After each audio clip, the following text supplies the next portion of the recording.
This is Grand Admiral Thrawn, and if you are listening to this podcast, you have excellent taste in art.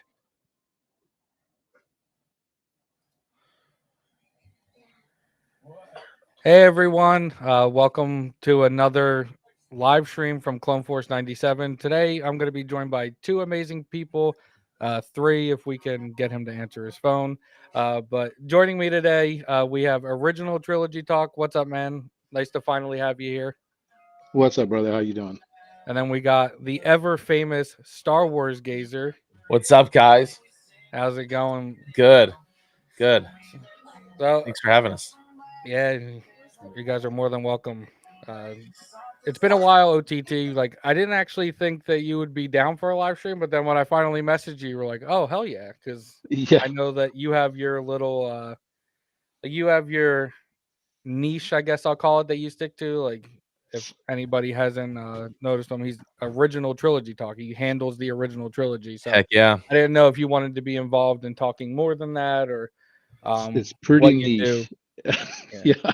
No, of course. I'm always happy to talk anything Star Wars. On the channel, I stick with analyzing the OT, because that's my jam. But yeah, no, I'm cool to talk about anything. I'm probably going to be at a disadvantage because I'm not as familiar with everything else like you guys are, but I'm happy to join in. Yeah, I love, like, honestly, the video of yours that like really touched me the most, like when I finally got back to joining X, was your video on the Millennium Falcon. That was a great video, by the way. Oh man, because it's not just a ship like that. It's so important. It's kind of like Luke's saber and Anakin's saber in a sense. Like, it's more than just it's more than just a prop or something that's there. Like, the Millennium Falcon is where everything happens. Like, it's where Obi-Wan feels that disturbance in the Force that lets him know that like a bunch of people just cried out in pain or whatever, like all over the galaxy. And like it's just so interesting, like the way that you have takes on stuff like that, like, and from looking at it from that lens compared to somebody like me or Gazer, who like we grew up with the prequels, and like so we have like this different kind of story. Right. No, I really appreciate that. Thanks so much, guys. Yeah, I think that I was two when the first New Hope, as it's called now. I still call it Star Wars. I'm a grumpy old man. But yeah, I mean, we've been watching these movies, even for y'all for just decades now, right? So hopefully there's something good in them that we can take away, and apply to our life in some way. And I just find when you go back, there's so many interesting things to analyze, in not just in the original trilogy, but in all of Star Wars. You keep revisiting these things like just like a great novel or a great piece of literature or whatever the case is.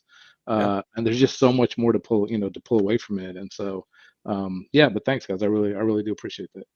Yeah, no problem at all. Especially when you produce good content like that, because like in your area, like when you choose to focus on one thing, like you kind of have to make sure that everything hits, in a sense that you can't just like say, oh well, it's just the original trilogy, because it is like you're able to expand everybody's meaning. But like you said, you were two when the first one came out. So what was your first Star Wars movie in theaters that you saw, or at home, VHS or something like that? Right. No. So Star Wars was the first one. I don't have a memory of it, but my older brother does. So his memory is, he's shared these with me, is there was some hype before the first film was released, and the Topps trading cards had been released already. So he was looking through the trading cards trying to figure out, like, there was an image of, I think, the scene from the cantina where Ben and Luke meet Han and Chewie, and he thought they were like the heroes making some plans to defeat the bad guys or something. He was trying to figure out what was going on. And then my parents took him to see the movie, and he thought they were in the wrong movie because he thought the movie had started in the middle of the movie, because it just, bam, with the two ships coming overhead. So that's his recollection. My memories really start with Empire. So I remember going to see Ooh. Empire in the theater. I remember trying to go see Empire in the theater, and The best in the there were, six. Just saying. yeah. Hey, no arguments here. Yeah, the first time we tried to go see it, there were lines literally wrapped around the theater, so couldn't get in. But yeah, that's pretty much my first memory of seeing Empire, and then Jedi, of course. Yeah. Yeah. Now, when you first saw it, was it like an immediate hook? Were you like, hey, something else like is still better? Like, did it take you time to develop a love of Star Wars? Because like for me, I've always liked it, but it wasn't really until I started hanging out with my cousin more, like as we got a little older, that like I truly love Star Wars, especially because um he has autism, and the one thing that he really loved was Star Wars. So if you weren't going to meet him where he was at, he just wasn't going to talk to you. So you either got with it or you got out. And it was like finding that connection with him that really drew me to Star Wars. Wow, that's really cool, actually. Um, yeah, I think it was pretty immediate, and a lot of it, I think, really, again, is through my brother's passion for the films when they first came out.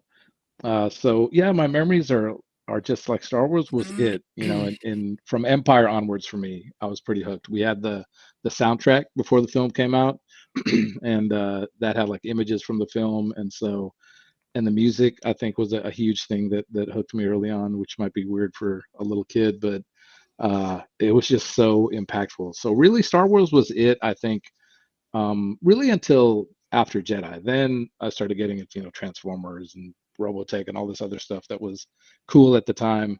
But it was pretty immediate, and it's just never really gone away. I think I don't know how old you guys were when you first saw a Star Wars film, or if it was one of the prequel films. You're 5, I okay? was 5. Well, yeah, I mean, my dad always had them playing in the background, but, like, my first Okay, experience with Star Wars in a theater, like, and remembering it really well was The Phantom Menace in '99 when I was 5. okay, okay. So, Yeah. Yeah, so it just really, really hooked me. And then of course you get older, you get into other stuff, but it just never went away. It was yeah. just always kind of somewhere there in the background.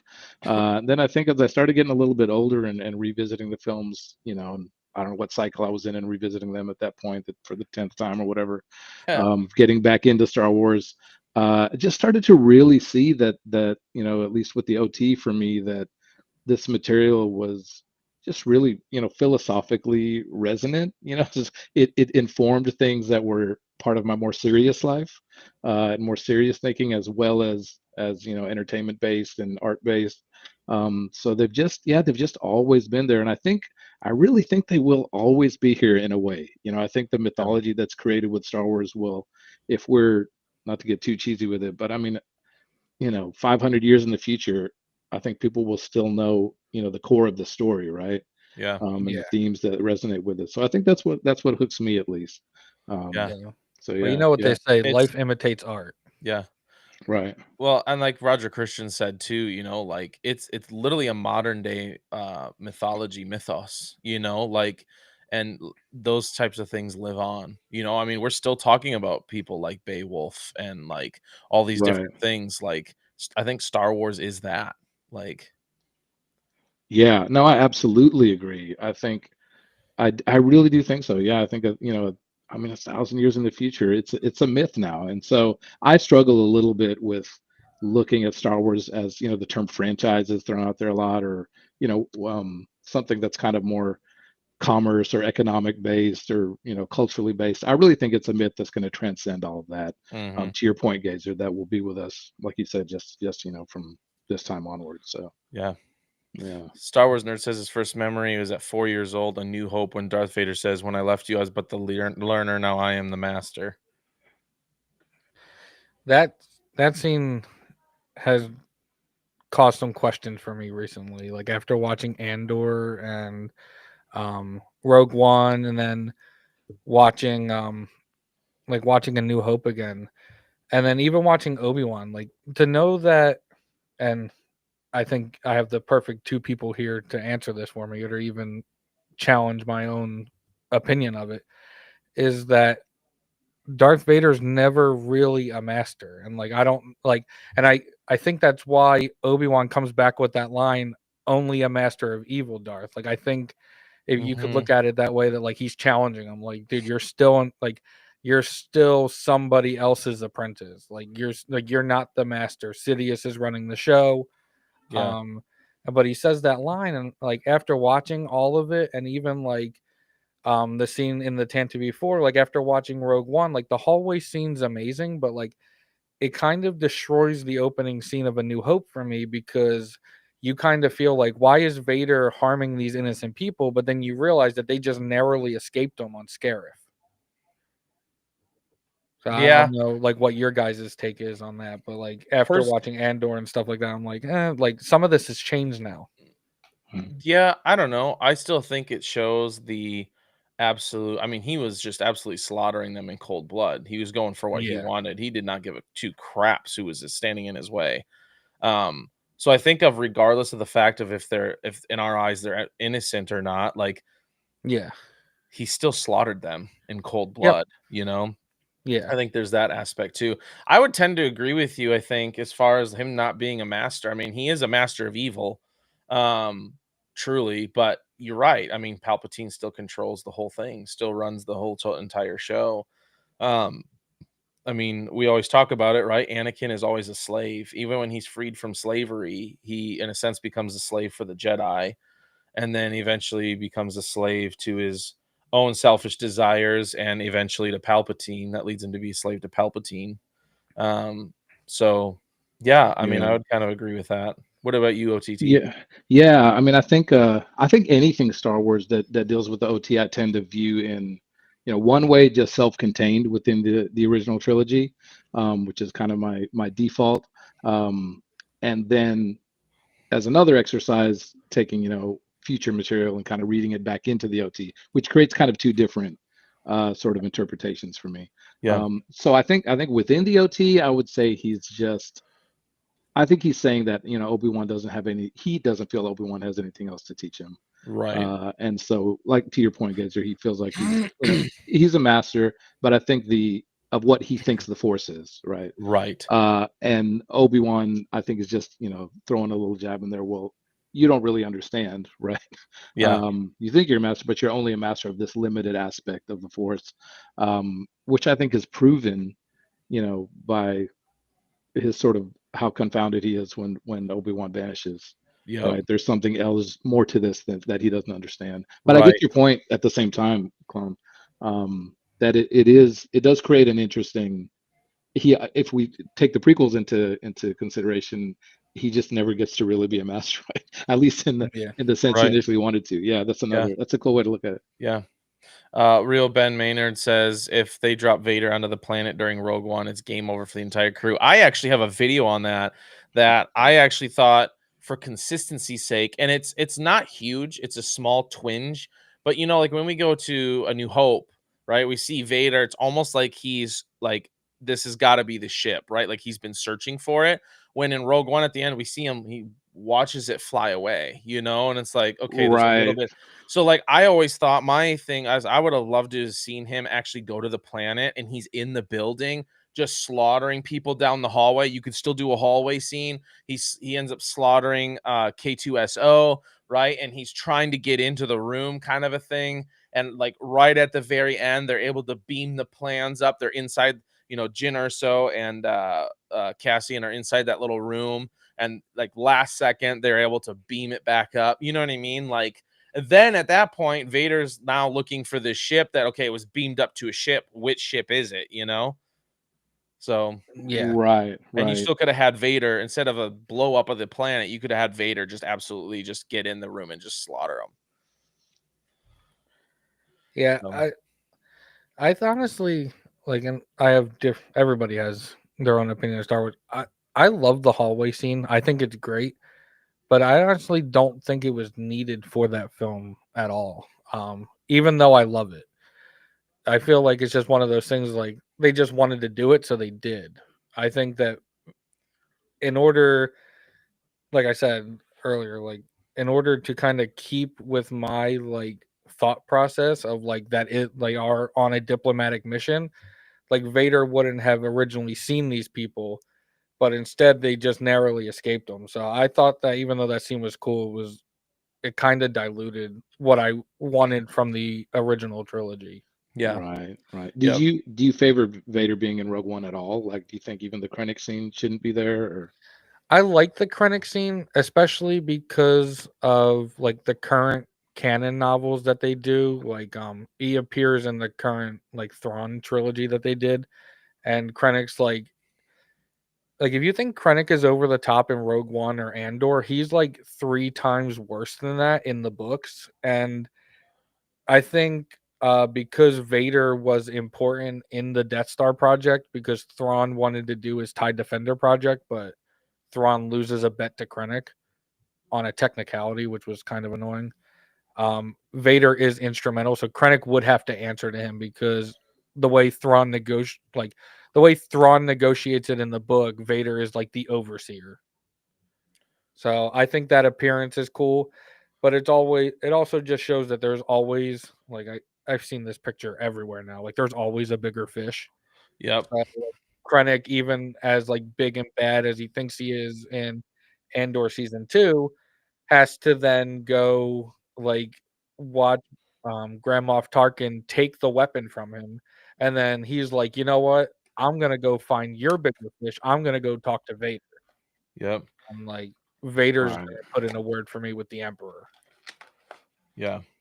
So I think Yep. that scene needed, especially because of how cool it was too. Because like when Krennic gets there, Darth Vader's like in Bacta, like he's just chilling. So you get to kind of see like him kind of assembled a little bit, Yeah. which you don't like. I think the next best scene that you see of that is in the Kenobi show. Yeah. Star Wars Right. Nerd says, nah, I agree with you, bro. He was never a master as a Sith. Sure, they called him Lord Vader, but he was always a slave. Like, how Maul is that dude destined to roll the rock up the hill? Yeah, I agree with that. He also, if you see his message right after that, he realized that he was like a couple minutes behind in the stream. Oh, you're good. You're Yeah. good. Yeah, Oh, so I was like, that's funny. Real Ben says Kenobi also was kind of a trash talker throughout his whole career. No matter who he's fighting, he would always get chatty. He would, I think 100%. that's a fair point. Yeah. Yep. Yeah. Certainly in Return of the Jedi, I mean, he's very submissive, right? To the Yeah. invader. Not Yep. Ben, sorry. Switching back to Vader, sorry. Yeah, so I think that sort of slave kind of motif works, even in the OT. Yeah. Yeah. Yep. Have Yeah. you seen the Scene 38 reimagined OTT? Basically it's the saber fight reimagined, right? Yeah, with The between first Obi-Wan and Death Star. Darth. Yes, I have. Yeah. That I wish they would incorporate that into the movie. I think that would be sweet. Want to see it inserted in there? Yeah. Yeah. There's that, and then have you seen the re-edited version? It's kind of like a faster edit. I'll try to find it if I can. It's the same shot, so there's no new footage or new shots inserted, but it's edited and the sound is done a little bit differently, so it's a little bit more impactful, I guess. Okay. Yeah, so that's actually out there too. But yeah, that's cool for me. I have a controversial opinion probably about the first saber duel. I actually really like that fight, and I don't think it's just nostalgic wise. For me, the saber fights are always conveying, they're conveying theme and character, right? Yeah. And so for me, those are the primary things, and choreography and that kind of thing is a little bit secondary. But I always viewed it just as more of it's even shot almost like a conversation. It's like this kind of back and forth coverage, over the shoulder coverage, kind of traditional conversational style. So yeah, I don't know. That scene never bugged me the way it was initially, I guess. But I do think it's cool that people, take the time. Oh my gosh, the time and energy to Yeah. make that kind of thing and put it out there. So it is fun for me to watch, as an aside. I don't know if I'd favor sticking it in there, but it's definitely cool to see. I'm gonna see if I can find that other edit real quick. Yeah. Yeah, I think like with us growing up with the prequels, and then like my first movie in theaters was Revenge of the Sith. So and that has some epic lightsaber dueling. So your bar for saber fights was very different. Yeah, well, it's set Yeah. very high, but then when you delve into the history of Star Wars and you watch when you watch A New Hope, you have to respect what it was because nobody's done that. Like you kind of have to acknowledge the feat, like, and know that like nobody could have created a lightsaber before. Like George Lucas, Roger Christian, like everybody involved were creating stuff that hadn't been done before. So then you get a respect for it. Like, is the lightsaber duel like good in the sense of other lightsaber duels? Not really, but like for 1977 it was. Like you couldn't do the um the Duel of the Fates, or you couldn't do the Duel on Mustafar in 1977. Right. Yeah, definitely. I think of Yeah. course, everything I think in the first film kind of gets that sort of pass, right? Because all Yeah. the technology is new, all the framing is new, the whole world is new. So, yeah, no, I definitely hear what you're saying there. I think for me, I still kind of really just want to get a lot of. I think that's something that with some of the even the newer shows that doesn't appeal to me as much is sort of the kind of hyper emphasis on choreography, maybe, where I'm really looking for something more sort of theme and character oriented, along with Mm. some better choreography. Which I don't know. For me, that balance, I guess, is kind of important. But yeah, but definitely hear what you're Yeah. saying. Yeah. Yes. I Star Wars think Closet said he was going to join here in a second. He did an amazing video Oh, damn! I have to go on actually, the guys. lightsaber duels. Something's going on here now. You said Closet is coming. Yeah, he said he was going Yeah, to be I on gotta in a little go. bit. I gotta bail. No, I'm just kidding. you got to continue that closet hate. Yeah. I Yeah, that love just it. started randomly. Like I just joined one day and was like, "Oh, look!" Like I was the one who asked for him to join, and I was like, "Oh, look at this asshole." I'm just following you, clone. Yeah. I love it. Oh, That's you had me fooled hilarious. there for a second. I'm not gonna lie. Guys, Like, wait a second. Wait a second. Clone Just Force because you continue. have controversial lightsaber opinions, you don't have to leave. Yeah. But yeah, I think for me it's both. I think great choreography without meaning behind it is empty, and I think um like just meaning without decent choreography is also not necessarily Doesn't work for empty, you. but it Yeah. doesn't like feel as good. Like that's why I think that's why Obi-Wan versus Anakin is probably not probably like the best by far in my opinion lightsaber duel ever, is because not only was it insanely fast and really well choreographed, but it is like it's so heart-wrenching because you're watching these brothers just Mhm. absolutely, now one hates the other one, and the other one's trying to turn th- the one back, and there's so much meaning and intensity behind it. Right. Right. Yeah, I think, and even in that scene that gets made fun of where they're spinning it, like where they're just spinning in front of each other, they're not doing it for no reason. They're doing it because Obi-Wan's on defense and Anakin's looking for an opening, and they just happen to like Obi-Wan's closing up every hole and Anakin's looking for one, and then they eventually clash the sabers together. Yeah. And the Yeah. cool thing about like the sabers for the prequels is they had that like fanning element. So as they spun, like it looked like a fan.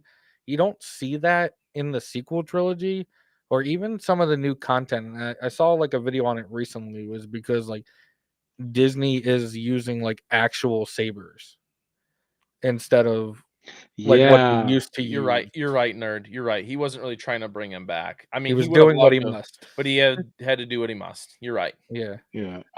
Star Wars nerd also brings up another good point. The first saber duel may be slow and clunky, but it's completely fine. Vader and Kenobi meet up one last time, and Kenobi finished his job and reunites Luke and Leia. 10 out of 10. Yeah. Yeah. I would probably tend to agree on that front. Yeah, that's an interesting point you bring up though, Clone, about the. I'm not a big fan of the lighted props they're using now. There's just a little. It just looks kind of glow sticky or something, you know. Yeah, he's like I have. He's just like I have one right here. So I don't know. I mean, I didn't have a problem with the the prior effects they were using, and they just I don't know, something about them doesn't quite work for me in the at least in the most current shows. And it feels like, honestly, with how kind of dull they are, the reds always look fine for some reason, but the blue is always too light, and it just makes me think that they're using actual Disney sabers. Which I hope that isn't the case. I hope they're getting something better than that, because the Disney sabers aren't that bright. That's just my opinion though. But yeah, you don't get those like bright colors, and it doesn't feel, I don't know, it doesn't feel like a galaxy far, far away with these newer effects and props that they're using. But I guess a question I wanted to ask you, OTT, is like, what made you start? Like, what gave you the idea for your channel? Like, in terms of doing it the way that you've done it.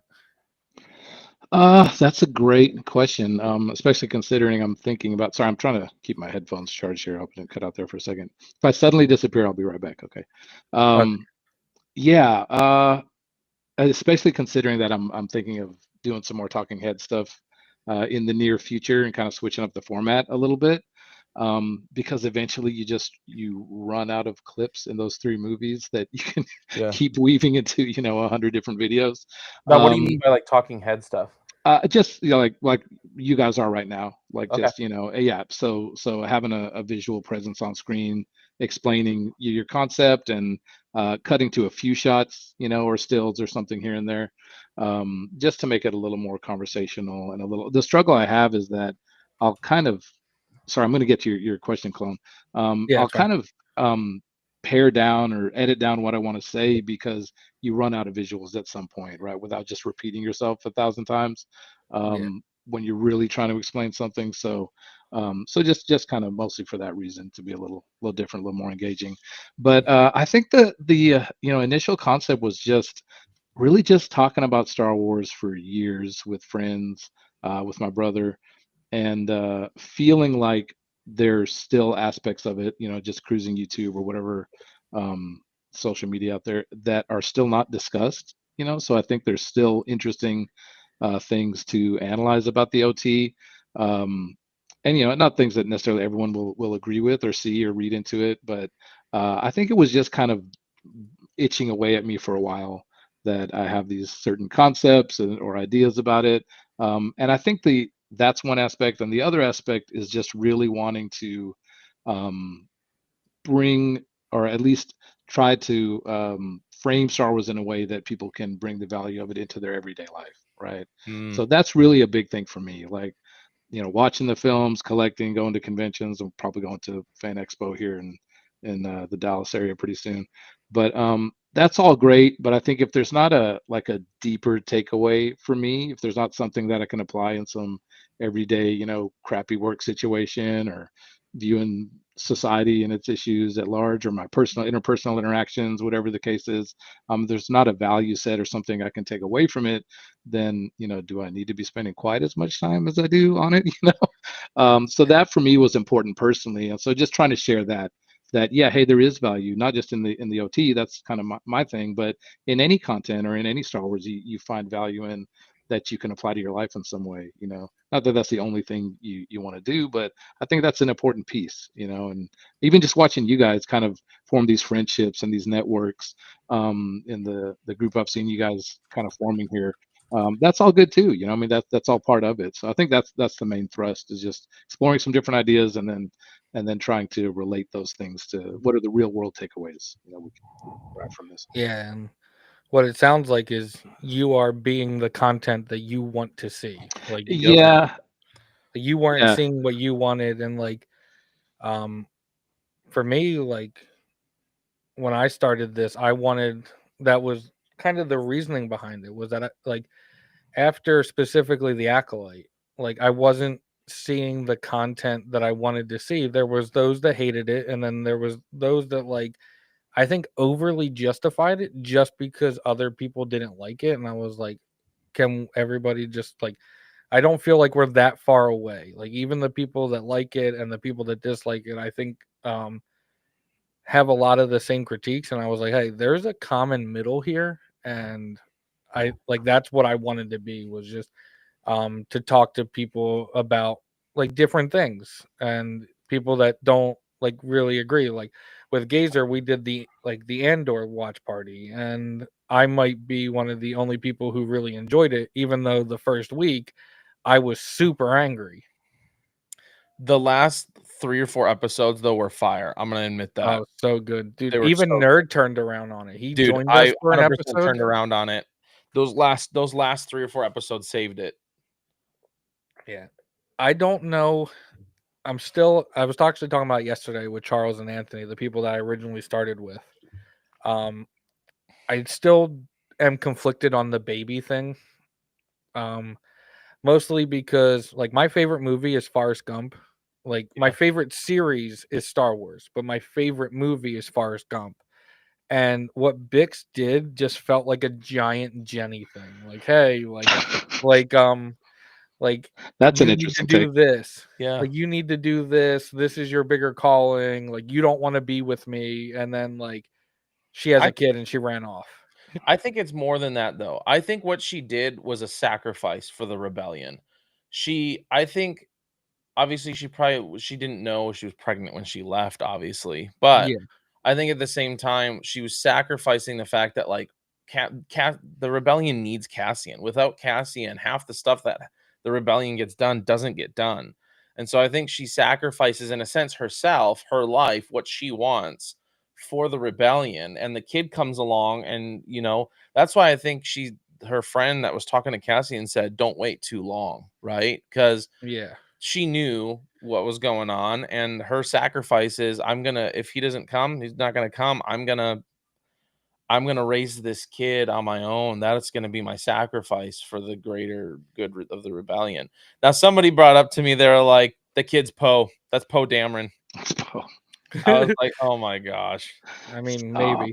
I keep getting told, like on Threads yesterday, I have a post now that has well over 100,000 views and like 1,000 likes, and it's because, well, one, I completely misworded what I was trying to say and called the character unnamed when I was just trying to say like, hey, this character who is very not important, could it be Vel? And it was like, not everything has to be connected. And so for every time that somebody said that to me, I was like, yes, it does.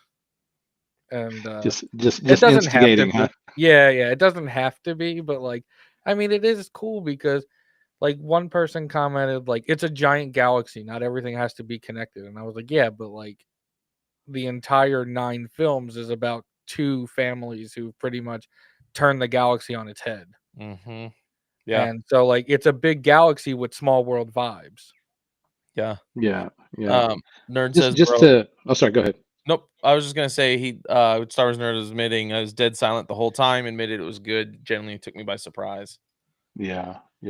No, just to go back to your initial point, Clone, about the. I mean, I think I had the same feeling about the Forrest Gump situation you're talking about. So, is your contention then that basically you feel like she should have, like it should have been a co-decision or something like that? Like she kind of. Well, it's not really, it's the fact that it keeps happening. So Kanan dies in the show Rebels. I don't know if you've watched Rebels, but like he dies and Hera has Jason. And now this Tales of the Underworld, Cad Bane has a son. And now Cassian has a son. And it's like, oh well, rebellions are built on hope, so everybody now is getting pregnant and having kids. Like I just feel like they just Okay. keep Yeah. throwing it in, and it's I don't like, know. do we need to keep It's a doing little this? too And then for familiar. me, I wanted the story to close, and because now she has a son, it's like, well, actually, I keep assuming it's a son. We don't even see what Yeah, I the guess we kid don't is. know really. Yeah. Yeah, because she has a child, I should say. It's like for me, I'm like, well, I want the story to close. Like now there's something open. And Okay. then Yeah. there could be fan theories and head canons and stuff like that, like what you were saying with the Poe thing. And like stuff could happen, but it's like I wanted the story to come to an end and it didn't feel like it ended. Yeah. Yeah, I don't know. I'm okay with it. I think for me, I guess it's different for me because I have kids. I think when people have kids, it brings the story into a real world because now it's just not you're making decisions for yourself or even for the person, this lady you might love. Now your family's involved. Now there's decisions there that are 100-fold. And for me at least, watching it, it brings it more into like a holy crap, like there's a lot more at stake here. Right. Right. So, Clone, you didn't find any sort of poetic nature in the idea that Cassian's kind of ultimately going to sacrifice himself for this future that he doesn't even Well, know about, this well, I think it child. really, like what you said, is pretty much Luthen's line in season one. Like, I've given my life for a sunset I'm never gonna see, or something like that. Hmm. And like he was like, I'm not gonna have kids. Cassian never knows about this baby, so there's no like sadness for Cassian in that aspect.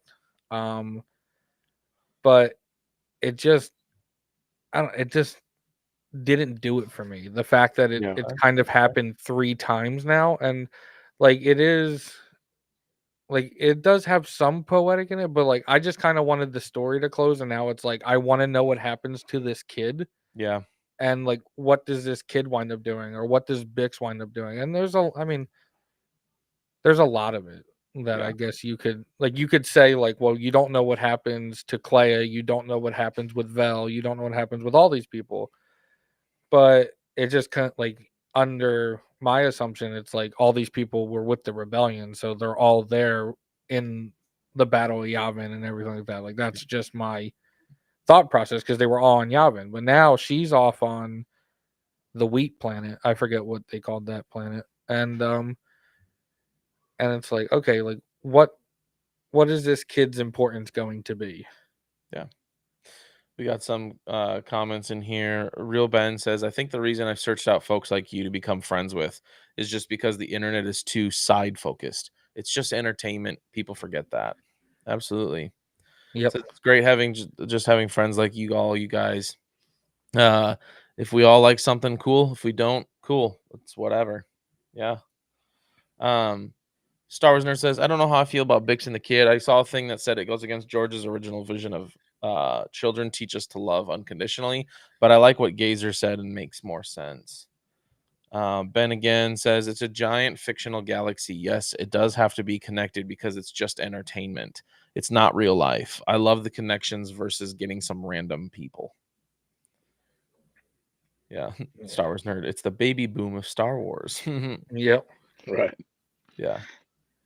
I mean, So, and that could make sense. Like the baby boom of Star Wars happening, because like that's when in terms of current canon, like that's when Leia has Ben, and like all that stuff is happening. Like there is probably a baby boom, kind of what happens here after World War II. So, but I don't think there's a baby boom this early.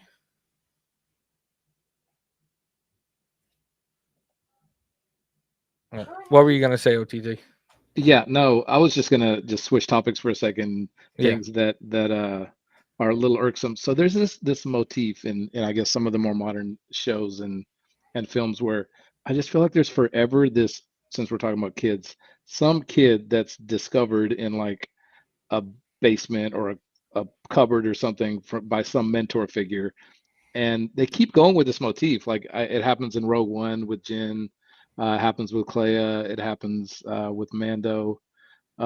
It's just kind of this, this recurring motif where there's this kid who's hiding from, from whatever's happened, and then gets discovered by some mentor figure. Yeah, Uh, Jod. and Happened Jod, with yeah, Jod and Skeleton Crew too. yeah, yeah. So it's just kind of this thing that, speaking of, we're talking about kids, so it's just an aside, I guess, that I'm kind of like, let's think of something else, guys. Yeah. There's a bunch of different things, but so since you grew up with the A original long time trilogy, ago, you can say a yeah, long time ago, yeah. but since you grew up with that, like what was I've kind of asked this to a couple people I've talked to who had similar experiences, but you're the first one who was born before A New Hope came out. Um, what is like what was it like during that period of time, like with no Star Wars and like Legends, and then and then what happened in like 2012, like the 2015 with uh the Disney kind of redetermining canon. Right. So that's a long expanse to cover. I think, Yeah. yeah, no, just starting off, I think that, so one phenomenon was there wasn't much Star Wars content that you could access between films, right? So, for example, between Star Wars and Empire, you had the Marvel comics, you had the Topps trading cards, you had the toys, the Kenner toy line, a few storybooks, the albums, um, the holiday special, for better or worse. Yeah, So like really there was this sort of vacuum, right? I think compared to today's standards where there's an overload of content, so, seemingly at all times, like you can always get some sort of new Star Wars content. So that was kind of the experience then, and I think that there was an advantage to it in that you sort of had to sit and kind of marinate with the material, so yeah, it gave you a chance to really kind of just really revisit and sink your teeth into that particular story, and just keep discussing that, and of course I was a kid, so our discussions were at the time were not super deep or anything, but I think that was kind of what governed the experience. There was the I don't know if you're familiar with Bantha Tracks, which was the fanzine from the old school fan club, that they would mail out to you, and so that would have more behind the scenes kind of information, things like that. yeah. I have So very minimal knowledge on it. a little, okay, yeah. So that's kind of the way you interacted with Star Wars. Finally, when the films came out on VHS or Beta back in the day, um, you could revisit them in that way. So it was just I think a less dense experience, right? There wasn't so much content coming at you all the time. So it allowed you to really sink your teeth into what was there. Um, and then there was kind of that Star Wars was over period for a while, right? So there was not a lot happening after Jedi, and then eventually there was, I guess, the Dark Horse comics came out, and some other material and novels eventually started coming out.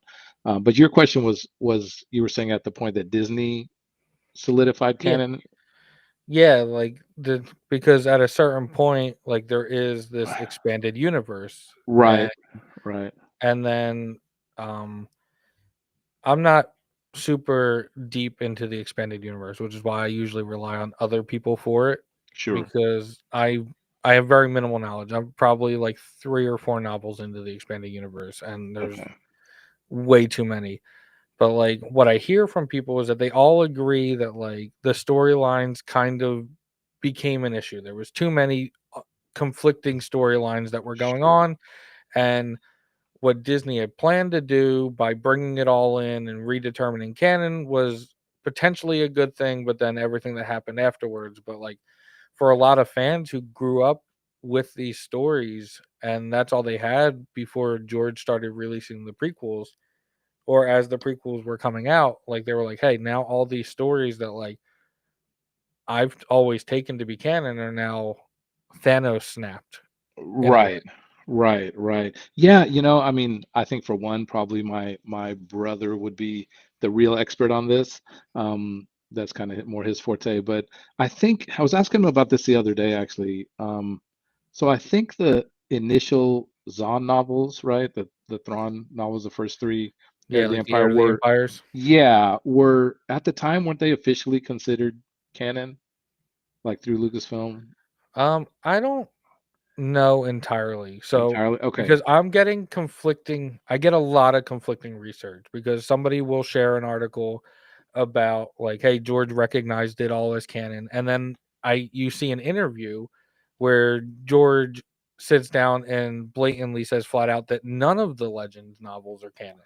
Yeah, I And mean, then there's a gentleman who worked for Lucasfilm who created like the tiering system. Like there was the canon, like there was his 6 movies and those were canon. And then they created like a class list of like these are TV shows that George considers to be canon because he's working on them. So like Clone Wars and stuff like that.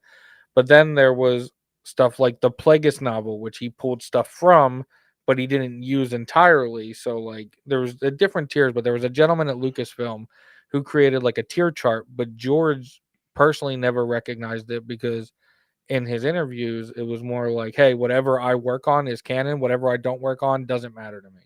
right, But right. then I he mean, goes on to conflict himself in some other interviews where some of that does matter to him. So it was all like it's all tricky. Like It's there's really tricky, yeah. Especially if you're considering George as your source. I mean, show me one thing that he hasn't expressed conflicting views on, going back to the original trilogy. I mean, he's basically always giving us different versions of one element or another of what he's talking about. So I think it's and he's changed over time, and you can see how his perspectives shift, as his personality grows.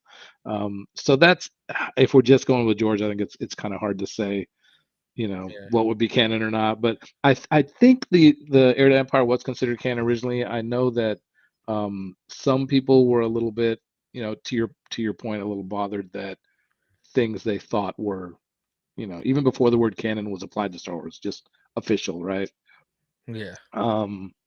Yeah, that they would want to see, if there's going to be some sort of live action product, they would want those things to be the source of that, right?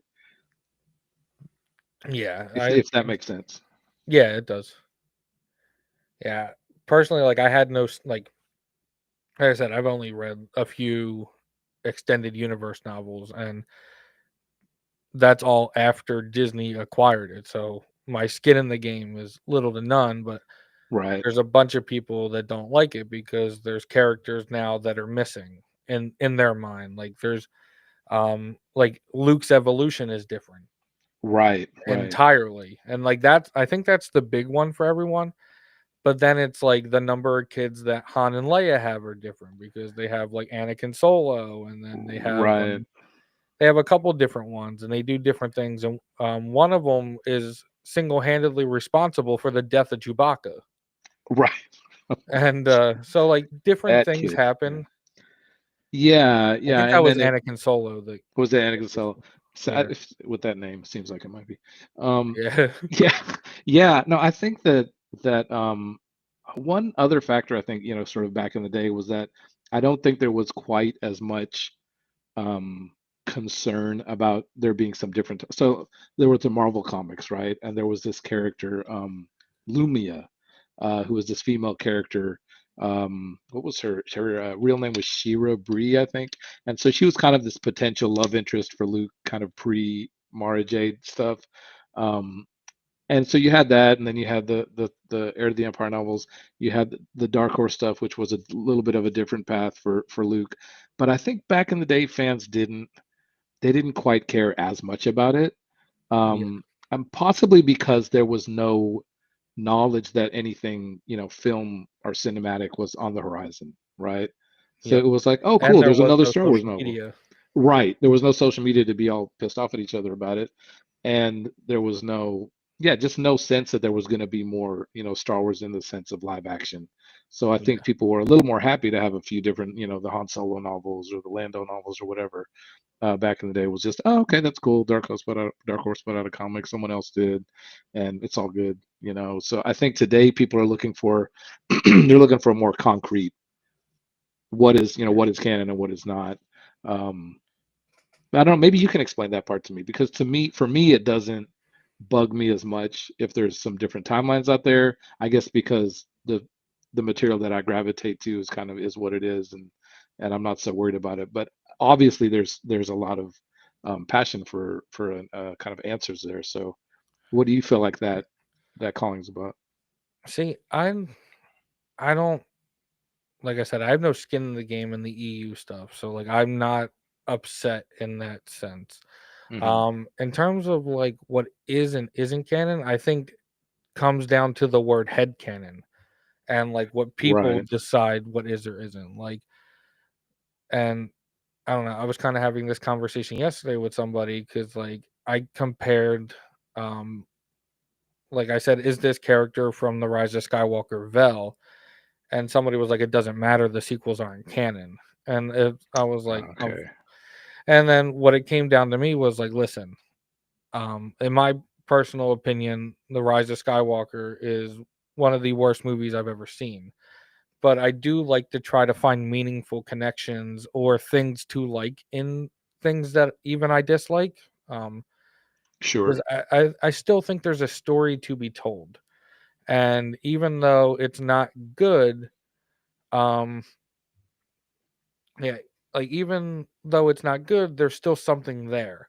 So Right. I was like, listen, like Disney owns Lucasfilm. I'm not a fan of everything that they've done. And I don't think everybody's a fan of everything. George got a lot of hate for the Ewoks. Right. Um, Right. so so like there's different things going on at different times, but ultimately Disney owns Lucasfilm. The sequels are canon, was what I was pretty much saying. Like it just like I know that a lot of people might not like it. They might be upset with the direction that went. Um, but ultimately what it comes down to is they are canon. You can hate things. And I think ultimately the other part of it was like Star Wars is a franchise that even though like the media has really hated on it at times, the fans have always kind of loved it, and the sequels were the first time the fans kind of didn't love it in a sense. Yeah. Well, So that that might have been a period with the prequels where that was kind of yeah, an like initial hate right that after sort of Phantom changed. Menace. Yeah, that sort of changed a little bit over time, but Yeah. So, yeah, I mean, I think to your argument there, I feel like there's kind of two ways to look at it. One is there is this, this presiding commercial entity that is making these decisions, right? This yeah. institutional thing that says, hey, this is canon and this isn't. Maybe like I don't know, like a religion or something that will say, hey, these books are canon and these aren't. But I think to your point, for me, what's more important is what material you personally gravitate to, and consider part of the story, or maybe even just consider valuable if you don't consider it part of the story. I think the point that resonates with me the most that you're making there is if you're going to spend some time watching something, even if you think basically this sucks, man, like this is bad writing, bad script, bad everything, to try to find something of value in it, right? And so even in the sequels, there's a few scenes here and there where I can be like, okay, these are pretty Yeah. objectively not great films, but there's a scene here that speaks to something, moral or philosophical that's interesting, or some character dynamic that's kind of cool. So I agree with you. If you're going to spend time on it, pull something away, see what you can find something, in Yeah. it that works for you. But in terms of what's canon, I feel like the what people call head canon is really what matters at the end of the day. Um, you know, Yeah, because the head each canons are individual. very strong nowadays. Right. Um, Right. and Yeah. I You just can't don't think convince they need someone to be else, as right? strong. Yeah. Yeah. Sorry, go ahead. No, I was just saying they don't need to be as strong as they are because, like, the other thing. So, my first true piece of Star Wars literature that I dived deep into is the High Republic. Okay. So I really enjoyed that. And then when the show The Acolyte came out, they needed a character to take from the novels. The Acolyte takes place 100 years after the novels, so they were like, let's go with one of the youngest Jedi there. We'll use Vernestra. She's only 16 during the novel. She'll be 116 here. Um, and I don't know how long a Mary Allen lives. Like when I look at like Wikipedia and stuff like that, it looks like they live close to humans, but force sensitive people can sometimes have longer lifespans. Um, is Okay. what I'm seeing. So her character is alive in the Acolyte, and what you see in the novels from her character and what you get on the screen are two entirely different people. And for a lot of people, they were like immediately throwing that show away, and they're like, "It's not canon. Like it's bad. The writing's clunky. It does all these different things." Hmm. And I was like, there's still things to be learned about it. Like, I actually did a video. I don't think the show deserved a second season at all, in my opinion. I think they were running it off the basis that they already secured one, which is why they left so many plot holes open. Um, which never assume you're owed anything in life. I think is one thing people need to know. Sure. You're not guaranteed tomorrow, and in some senses, and um, so it left a lot of things open, but there were still good things that you could find in a show like that as well. But a lot of people were like, no, that show is just super bad. I'm not doing it. And then like so you get a lot of discourse like that show's not canon. The sequels aren't canon. Like they haven't existed yet. And even though we want something better and a studio as big as Disney should be able to do it, unfortunately sometimes misses happen. Right, right. Quite a few. Hey, someone else has joined us. How you doing? Yeah, this is Star Wars Nerd. Pretty good. Nice to meet you. And nice to meet you too, bro. Yeah, we're talking about canon, and the clone was just kind of iterating like what's canon, what's not, and the strong opinions about canon, obviously. Yeah, I think I just settle on, whatever resonates with you, whatever you consider, to be valuable or to be the story that you want to connect with is what matters. I think where we get into problems is trying to convince everyone else, Yeah, which it's impossible at the end of the day, right? It's a wasted exercise. Um, so I just, for me, when I look at the OT, I see a complete story, right? If I compare it to some other myth in human history, whether it's um, Beowulf or the Odyssey or the Ramayana, whatever. There's all these myths in human history. They're usually about a single character and the arc that they go on and the conclusion of that arc and what they learn or are accomplished at the end of it. And that's basically Luke's story. So yeah, I look at that as a self-contained story that doesn't. I don't really need a set of prequels or anything beyond it for me to draw the value from it that I do. So that's kind of how I look at it, and that's why I do my channel the way I do. But to try to argue that to someone else that that's what they should do too, or that's the way they should view it too, it's just kind of pointless. I think at the end of the day, it's you yeah, gravitate towards what you gravitate towards. yeah. I wish Gazer was here so I could pull up some of the stuff in chat because I've been able to see it, but I can't pull it up. But Yeah. so we got a few things here from Real Ben Maynard. He said, TLDR, I love the EU because it focuses on actual main characters. I don't care about the Disney books because it's A, B, C, D, E, F, G. X-Wing Squad number 500, just random characters I don't really care about. He said canon is such a niche argument by people. For example, I have an uncle who read the Zahn trilogy and that's it. I said to him before that was canon or that wasn't canon. He said, "What does canon mean? Canon is niche." And then after that, he responds, "Yeah, I will never be convinced. The concept of canon is important just because Disney doesn't respect their own canon. They allowed too many inconsistencies already." That last comment, Yeah, I did a live stream yesterday pretty much based on that. yeah, Um, yeah. Uh, because Dave Filoni in the forward of A New Hope writes this long thing that like, hey, for the first time in history, the game developers, the directors of the movies, the TV show writers, the novelists, the people who write the comic books, they're all working together for the first time in history. I don't know if you guys follow like Star Wars Holocron or anything like that. I think on But X maybe, but yeah. yeah, they did an exclusive interview with Justina Ireland, who is a High Republic author. She's the creator of Vernestra. Um, in that interview, she said that when all the authors went to the premiere for The Acolyte, she didn't go because she was already writing her connecting piece called Wayseeker. So she had been informed that Vernestra would be used, but she didn't go to see The Acolyte. And then she's writing this novel about Vernestra's activities between the events of the High Republic and the Acolyte. And then she starts getting a bunch of messages on like Facebook and Blue Sky and stuff about how much they do not like Vernestra. And she was like, I don't know what's happening here. So then she had to go and watch the series and figure out what happened with Vernestra. And she had to rewrite the book and change the perspective of the book to write it in a first person point of view. So then she said the book that she wrote is not quite High Republic and not quite Acolyte. And I was like, this is the complete opposite of what Disney was saying that they were going to do. And then you get somebody like Tony Gilroy who also just doesn't care.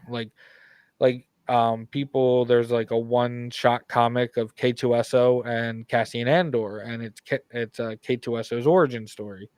And they asked him if he ever read that comic, and he was like, no. And I wouldn't have used it even if I had, because he just like Right. Tony Gilroy just doesn't care. And Well, I mean, he's stated multiple times like he's not a fan of Star Yeah. Wars, Right. which irritates the piss out of me. With like, why would you get? I mean, sure, granted, Andor's like the most successful series that they put out, and a lot of people like it, which I don't understand why. It's fucking boring as shit to me, except for the last 3 episodes. Yeah. But Yeah. Yeah. why keep getting me like James Mangold? He's literally doing the Dawn of the Jedi movie and says, I don't want to be connected to any of the canon. Brother, you are literally starting the canon. What are you talking about? It doesn't make any sense why they keep hiring these Yeah, people. I mean that's a good point, and I think that just the fact, even if people all had the same passion for Star Wars as a thing in general, you just have so many different creators, right? There's so many hands in the pot that how can you possibly, all the three of us are going to have different visions about the Star Wars material we resonate with. How can you get everyone on the same page, and then I guess the question for me would be, if I was a creator coming into that environment, how much would it limit me and what I want to do, that I have to check off all of these different boxes to make sure, that something's quote unquote canon, and what kind of story can I tell within that framework will get more and more limited, right, as more and more material is produced. So it's a tough one, but Yeah. I think I to just- real Ben's point, canon is maybe it's a little overstated in terms of, again, trying to convince the world that this is what canon is. It's going to be up to you at the end of the day. Yeah. Yeah, and I just think the other issue is, if you were going to do what Disney said, like, hey, we need to retcon the expanded universe because there's too many different stories, and we are going to do it. Like in this forward, like he says that, like, because they were working on Rebels, they got influence on, like, they were able to add their insight to the cover design. They were like, hey, this is how Hera's acting, this is how Kanan's acting right now. Add that into your translations, but then you also have it to where now it's almost for sure that Leslie, other than telling Justina Ireland that she was using the character, as like, at least this is my thought process, I'm not either of those two people, but it seems like she was like, we're going to use her, but like wasn't informing her, and then Justina Ireland assumed that Leslie would do the right thing and then use the character correctly, and then it forced Justina Ireland to change her story. So I think that if you're going to do it, if all these people are going to work together, it is harder. But like, if Leslie's going to do it, then you just say, hey, Justina, like, what's this character like? What is she about? What are her views? Like, I want to use her in this direction. Do you think she could go this way? I don't think it's hard for them to have those conversations.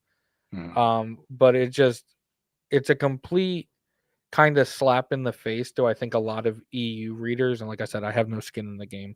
I feel like it is a slap in the face for them to do exactly the opposite of what the reasoning was that they retconned some people's version of canon anyway, because they're no better than what they were trying to get rid of. Yeah, no, that's a fair point. But I guess like some more questions I got for you though is like, what was your opinion on like a CGI version of Yoda, like when you saw that, because you grew up with the puppet? And honestly, like, the first time I saw the puppet, I was a little like creeped out by it, but honestly, like, in terms of like the lightsaber duels, I don't think you were ever going to be able to do that with one, but I really enjoy seeing that version of Yoda. Like that Yoda feels more wise than the CGI version. Okay, and do you think it's because of the way the character is created, or just And just, like the the way he interpretation? moves, the way he acts, like, I mean, Okay. the way that, I guess, like Frank Oz originally did the character, like, it just feels like he feels wiser when he's older, even though like he is kind of comedic and he's like fighting with R2D2 and like he's all like, give it back. Best fight in Star Wars of all Right. time. Like, You talk made about a saber wall. duels. Come on, that's where it's at. Yeah. This freaking stick fight over the lamp, right? Yeah. Yeah. No, I mean that's sort of a microcosm of a bigger maybe question out there, which is just CG in general, maybe the special editions, etc. So I think I first encountered that with Star Wars with the special editions, like replacing shots with CG, etc. But just to answer your question, strictly talking about Yoda, I think there's two elements going on there. One is visual representation of the character is different, and two, just the writing of the character feels pretty different. So I think you're writing a character, whatever, however many years ago initially when they were writing Empire, and you had Leigh Brackett and Lawrence Kasdan and George, and then Irvin Kershner interpreting this character and Frank Oz, right? So, and you just have a different, set of creators. George being the consistent piece. So to me, the behavior of the character was the main different thing.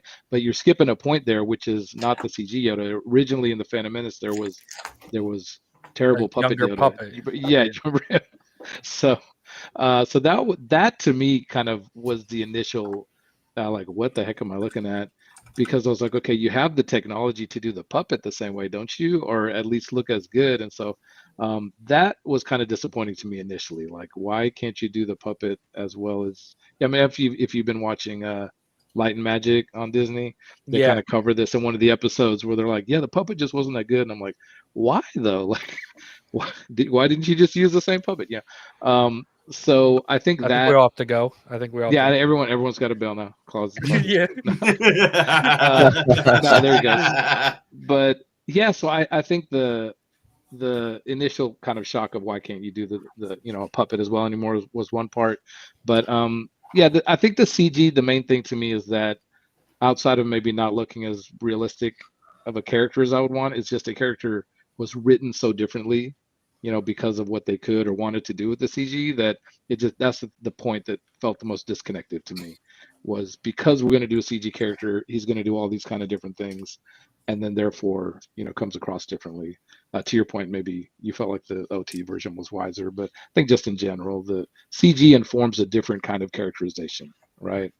And your character suddenly doing things that an actor or a puppet wouldn't or couldn't do. So it just I think it's hard to line the two up, basically. Yeah.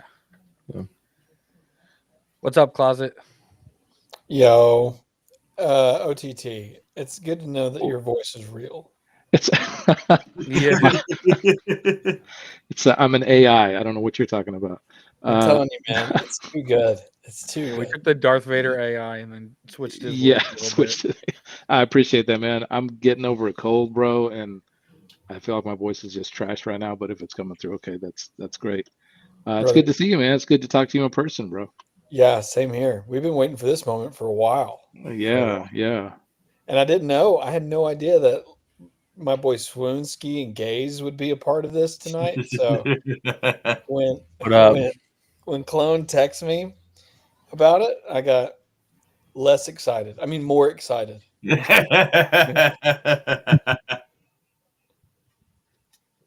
Now that Gazer's back, we can finally pull the chat up. Sorry, I want to spend a little time with the kiddos. We were having a lightsaber fight, so nice. Did you slaughter the younglings? I did. I slaughtered every single one of them. Oh God. Oh man! All of a sudden, Gazer hears 3 knocks on his door. What? Guys, I gotta go.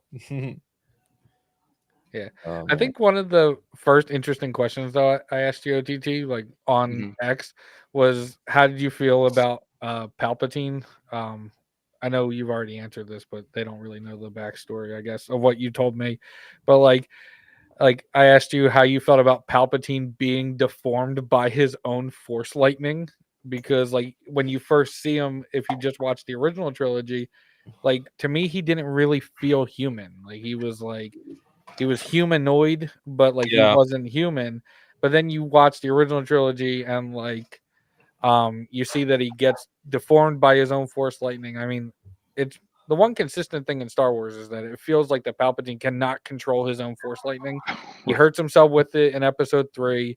It's part of his demise in the original trilogy, and then he kills himself hopefully kills himself. I mean, somehow he could return again, I guess.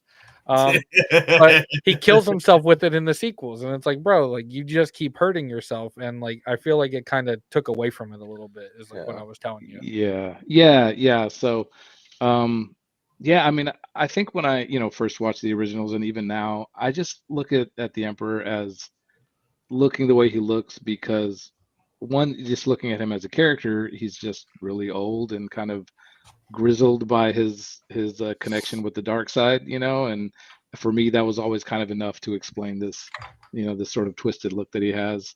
And then I also look at him like largely symbolically, as a character, just representing darkness, the darkness in Vader, and the potential darkness in Luke, and so I look at him as a concept that's really ancient and withered in itself. So that's how I always sort of explained his look, and maybe this fits into that category you were talking about earlier of we don't have to explain every single thing. So I don't know that we really needed a scene to show how he looked. And then if you're going to do it, okay, you do it. I think that scene to me bothered me a little bit. Even getting past the fact of, okay, we're going to do this in Revenge of the Sith of, okay, well, again, like he doesn't look exactly the same though. Like he looks a little different and he Yeah, he sounds looks a little different and microwaved. his voice keeps changing in the scene itself. It's, it's execution, I guess. But I think to answer your question, it never needed an explanation for me. So, yeah, that's how I felt about it. I was like, why? Yeah. Do you think he just deformed himself in that instance to get Anakin to turn, though, or do you think that most definitely. Mace was actually defeating him? Because I personally felt that Mace was going to like actually succeed. Do you think Mace had won the fight? And yeah, I thought that Mace was. I think that had Anakin not gotten involved, I think Mace would have won. Oh, most definitely. It was Anakin's fear that kind of fucked everything up. Because I don't know if any of you guys have read the Revenge of the Sith novel. I've read it like a million times. But literally, like Mace is using Shatterpoint, and he's like, okay, Palpatine's scared. Like, I've got the upper hand. And he's like, nah, you fool. It's not my fear you got to worry about. And then Anakin comes in, and then it all goes down. So, yeah.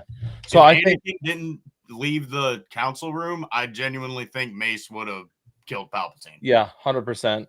So I agree with Lord Swoonsky over there. I think it is a little bit of both because I think what happened is Mace was legitimately winning, and then with him sensing fear, I think he let his guard down, thinking it was, like you said, thinking it was Palpatine, but it wasn't. The fear that he was sensing was Anakin's. So. Yeah, the fear was just so strong that he really couldn't pinpoint who it was. Like, he was able to see through the first layer of webs that Palpatine had sprung, but he couldn't see through them all. Yeah, 100%. Yeah, I've always been torn on that. We've always gone back and forth on it, but I could see Mace kind of having the upper hand on that fight, like for real. Just because his form, I think he was Form 7, which was, built for going up against someone like a Palpatine. Well, it was he mainly created Vapad to like keep his dark side within check. It just so happened that he was able to like project, like, say you're using the dark side upon me and I'm using Vapad. If I'm strong enough to where I don't get consumed by it, I literally get stronger by it by feeding off your dark side and can just like overpower you. Yep. Exactly. Yeah. I like Ben's comment. If Anakin got caught in traffic, it was game over for the Emperor. How do you feel about it, OTT? Yeah, that's I don't care about it at all. It's not in the original trilogy. No, I'm just kidding. No, I think I'm just here so I won't get fined. Yeah, but I'm here so There's a prequel kid he's hurting my heart. Yeah. Yeah, I know. I think I look at it kind of the other way. If I look at that scene, I feel like he's baiting Anakin. I mean, he's been baiting him the whole time, right? And so the question is he legit losing the fight, and he would have been defeated if Anakin didn't step in. I don't know. I mean, maybe it's a little bit of both. Like maybe he's in this position, but he's never not playing Anakin at the same time. Yeah. You know, Well, like he's I mean, never not playing. yeah. I mean, dimensional chess. Like, yeah. I mean, his whole sort of pitiful, oh, I'm gonna die. Don't let them kill me. Don't let them kill me. It's so just audibly kind of fake, and just clear that he's trying to manipulate the circumstance. So I mean, if we're viewing him as a character who's the master manipulator, then I would probably go with that interpretation a little more, that he's manipulating the circumstance. Maybe he doesn't know what the outcome is going to be exactly, but he's willing to put that on the line anyway. But kind of like Luke at the end of Jedi, like he doesn't really know what's going to happen. When he throws away his saber, he's just choosing this kind of path of, non-doing, right? Like I'm just going to let the course of events that happens next happen, right? So maybe it's something kind of like that. He doesn't exactly know the outcome, but he's I would say he's manipulating more than legit losing. Like, is he going to lose to Mace? I don't know. That's the question. I think that's why they did it the way they did it, so that 20-something years later, we'd all be talking about it. We'd have this chat. Yeah. It's so well because done. of what he does right after. Like after Anakin chops off his hand, he then becomes stronger. He's like, unlimited power. And then he just gets up and he's like, and he just kind of sighs and like shrugs it off. Right. He's like, okay, guys, that was a nice workout. Hey, man, I like, can only imagine getting struck by your own force lightning for that long. Might take it out of you just a little bit. it might cook you a little bit. I think there's something where it's a little in between. Like maybe he did bait him, knowing like he was going to lose, but I don't think he knew he would cook himself. I think that was Mace having the upper. Yeah, in the book, Palpatine looks at his face and he's like, "Oh shit! So this the mask has become the man. So I shall miss Palpatine, but this face will do. Whatever." He's just like, eh. So in the book, it doesn't really. It kind of hints that like, oh, I wasn't expecting this, but we're just gonna roll with it. Yep. That's all. I just think all that entire scene is kind of funny in a sense.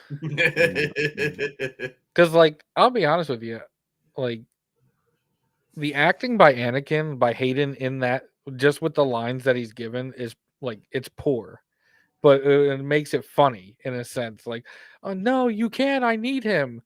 And then also, like, he gets told in the very beginning of the movie that Dooku is too dangerous to be left alive. And without a second thought, he's like, see you later, chop off the head.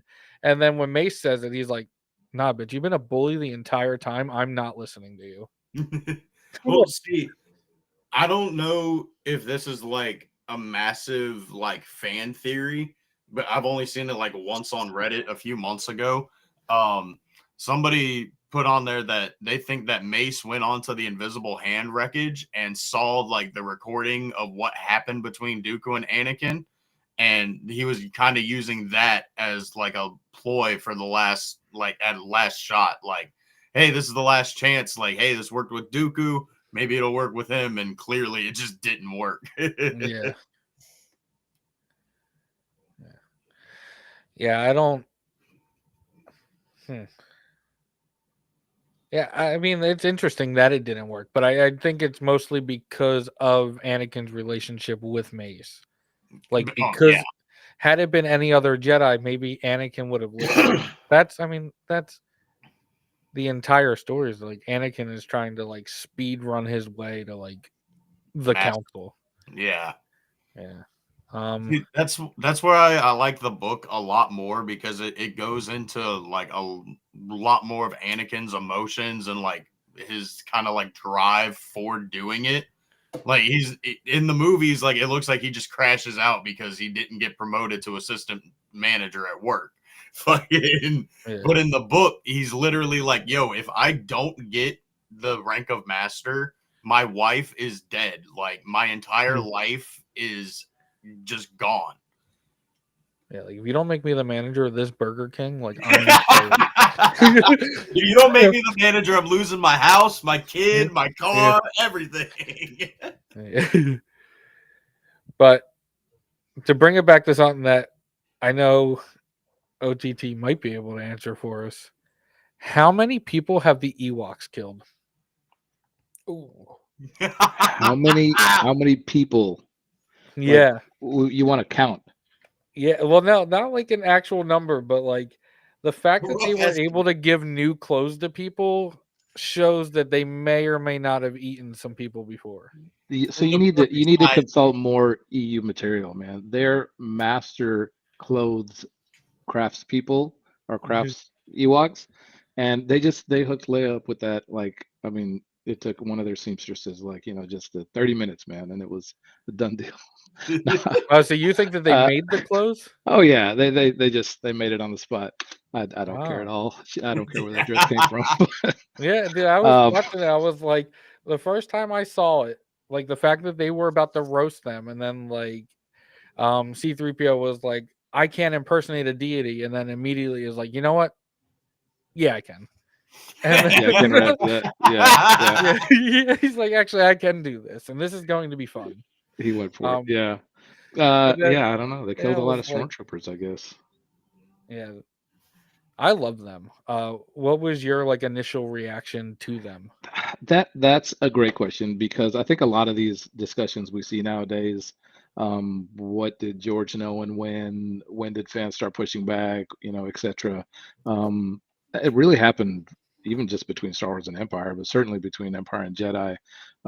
Initially, I was a kid when it came out, so it didn't bother me as much. I think when I was a impetuous teenager, I was more like, what are these furry teddy bear nonsense? They're just not lethal enough to take on the Empire. But I think now it bothers me a lot less now. I think there's a bit of a hokiness to it that's sort of undeniable, but also you can kind of look at it thematically, and you have this sort of naturalistic culture fighting this mechanized empire and winning. And I think you really see that with the rebellion and the OT in general, right? Like a lot of our characters are embedded in nature, or the rebellion itself typically is, whether Yeah, it's on Yavin or Hoth or where Yoda lives or whatever the case is. So I tend to try to rationalize them more symbolically now, um, in that sense. But I think there's an undeniable sort of, I guess, where they originally intended to be Wookiees, right? Was the idea in his first big script, and he just kind of cut them in half. So I maybe they've grown on me over the years, but I think there's a little bit of an undeniable sort of camp to them that's kind of all over Jedi, really, in terms of the first yeah. three films. Yeah, I think they help add to the actual narrative of like the little guy can defeat the Empire, and like you can't get littler than these Ewoks. right, right. Um, and Yeah, they were able unlike the to use their Allies. skill. Yeah, Yeah. So, Oh, yeah. but I I think I thought think I that's think how Closet loves the Ewoks though, because his first thumbnail ever was a big Ewok, right? that's what I was about to say, dude. That's how It's the Empire's worst day ever. that was me. That's how me and Clone met. I think that's how me and OTT met. Was that video? Because I called it the most embarrassing day for the Empire. But it wasn't just about the Ewok. I mean, like, because like when you go back and watch it now, like I think like watching it in real time, you're like, man, that's wild. Like the Empire lost. But when you go back and watch it for the 4 billionth time, you're like, so some tiny bears beat the trained Galactic Empire on their like arguably most protected base in the galaxy. Yeah, You know what I mean? Like it comes off on in a shallow standpoint, kind of right. like weak. Like how did that happen? Come on. But when you put it in context, yeah, like it it happened the way it happened. Plus, we forget about the fact that like Chewie's there, Han Solo's there, Leia's there, the Rebels are there. Luke's got a big distraction going on in the Death Star. Wedge and Lando are about to blow up the Death Star. So it's a coordinated attack, but still for the Empire, incredibly embarrassing. Yeah, yeah. I think that's fair. I mean, it's hard to get past that. That's why I just have to look at the themes, and like, okay, well, what is Yeah. the theme they're exploring here? That's the value of it. Let me ask y'all a question though. Maybe I'll explore in a video sometime. So to your point, Closet, Luke is distracted when all this rebellion versus Empire stuff is going on, right? So is Luke important for the rebellion to win? Like, would they have just won anyway? Because Man, he's just dealing with, with Vader and the Emperor. what a So what a great way to phrase that question. That's such a good question. I think Vader, if he's not with Luke in that moment, he's probably out piloting his TIE sure, fighter. yeah, He probably makes a difference. Just given the force and his piloting skills and whatever brigade would be with him. sure, I think the Emperor at one point was the one telling them when to fire. What he ends up telling them to fire at will. right, So I don't know that would have made a difference. But the two most powerful beings in the galaxy were completely caught up with Luke in that one moment. So maybe guidance wise, it makes a difference. Like leadership, top down wise, it makes a difference. hmm In the hierarchy of the Empire. But I could argue. I mean, you could make a good argument. That's a good video idea. I'll tell you that. yeah, yeah. That's a good thought because Well, you I'm can make an clicking away argument. already. Yeah. I I've mean, I been think working to on me, something like that already, but okay, it was more based on like episode 4, like Luke was kind of right place, right time. But I always come back to the same thought that like it was Luke that hit that shot. I mean, he did need the assist from Han, right, but Luke might have been the only person who could hit that shot. And I just don't know. Like I've been trying to say it for a while now, and I've been writing it different ways that like the rebellion succeeds without him. But I just don't know if it does because he does too many influential things. And I think if Luke was more I think if Luke wasn't conflicted, like if they could not sense um features of the dark side in Luke, I don't think that they would have wasted as much time with him. But it's because he has a conflicted nature, much like his father. Like they're entertaining this. They allow themselves to become distracted because they see that there's like this pull in him, much like Anakin had. So had Luke gone in there with the same sort of like resolve as like a Yoda or Obi-Wan, I think it would have just been like an on-site fight. But because there's like this tug in both directions, like we see Luke tap into the dark side in that duel and chop off Vader's hand, and that's when like he realizes like if I do this, I'm no better than he is, and like he throws away the lightsaber. Had he gone in there with like resolve of like I'm a Jedi, I'm gonna stand for what's right, I can't stand with the Empire, I don't think we would have had the same outcome. Yeah, yeah, and I think there's two things here. One, I like what Ben says here. If Vader went down on Endor with yeah, like a boarding party, like he did in Rogue One, if he right, goes on Endor, it's a different, just is a different different outcome. different outcome. So like that's one way he holds that off. Luke does. The other thing is, I think the differences here is you have a spiritual battle on the Death Star, and then you have one Right, of a revolution physical battle in space, and on Endor. Because I mean, what Luke's doing essentially is just one of like a spiritual kind of right, like awakening. He's either going to go dark or go light. Vader keeps him from going dark, arguably, and that brings Vader to the light and keeps Luke in the light, and kills the yeah, Emperor. So, yeah, I could argue.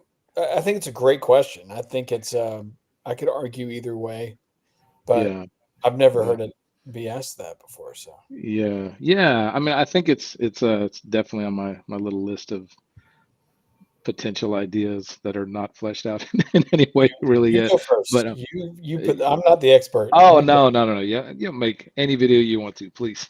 But then that way I can steal material from it. There we go. Yeah. But Hey, at least he's honest. it's the dirty word. Do No, like a collaborative video. yeah, no, sure, it's all good. Yeah, I think really for me it just speaks to the fact that at least the way I look at it, the OT, the further we go into the films, the rebellion versus the empire is really more of a backdrop for Luke's story, right?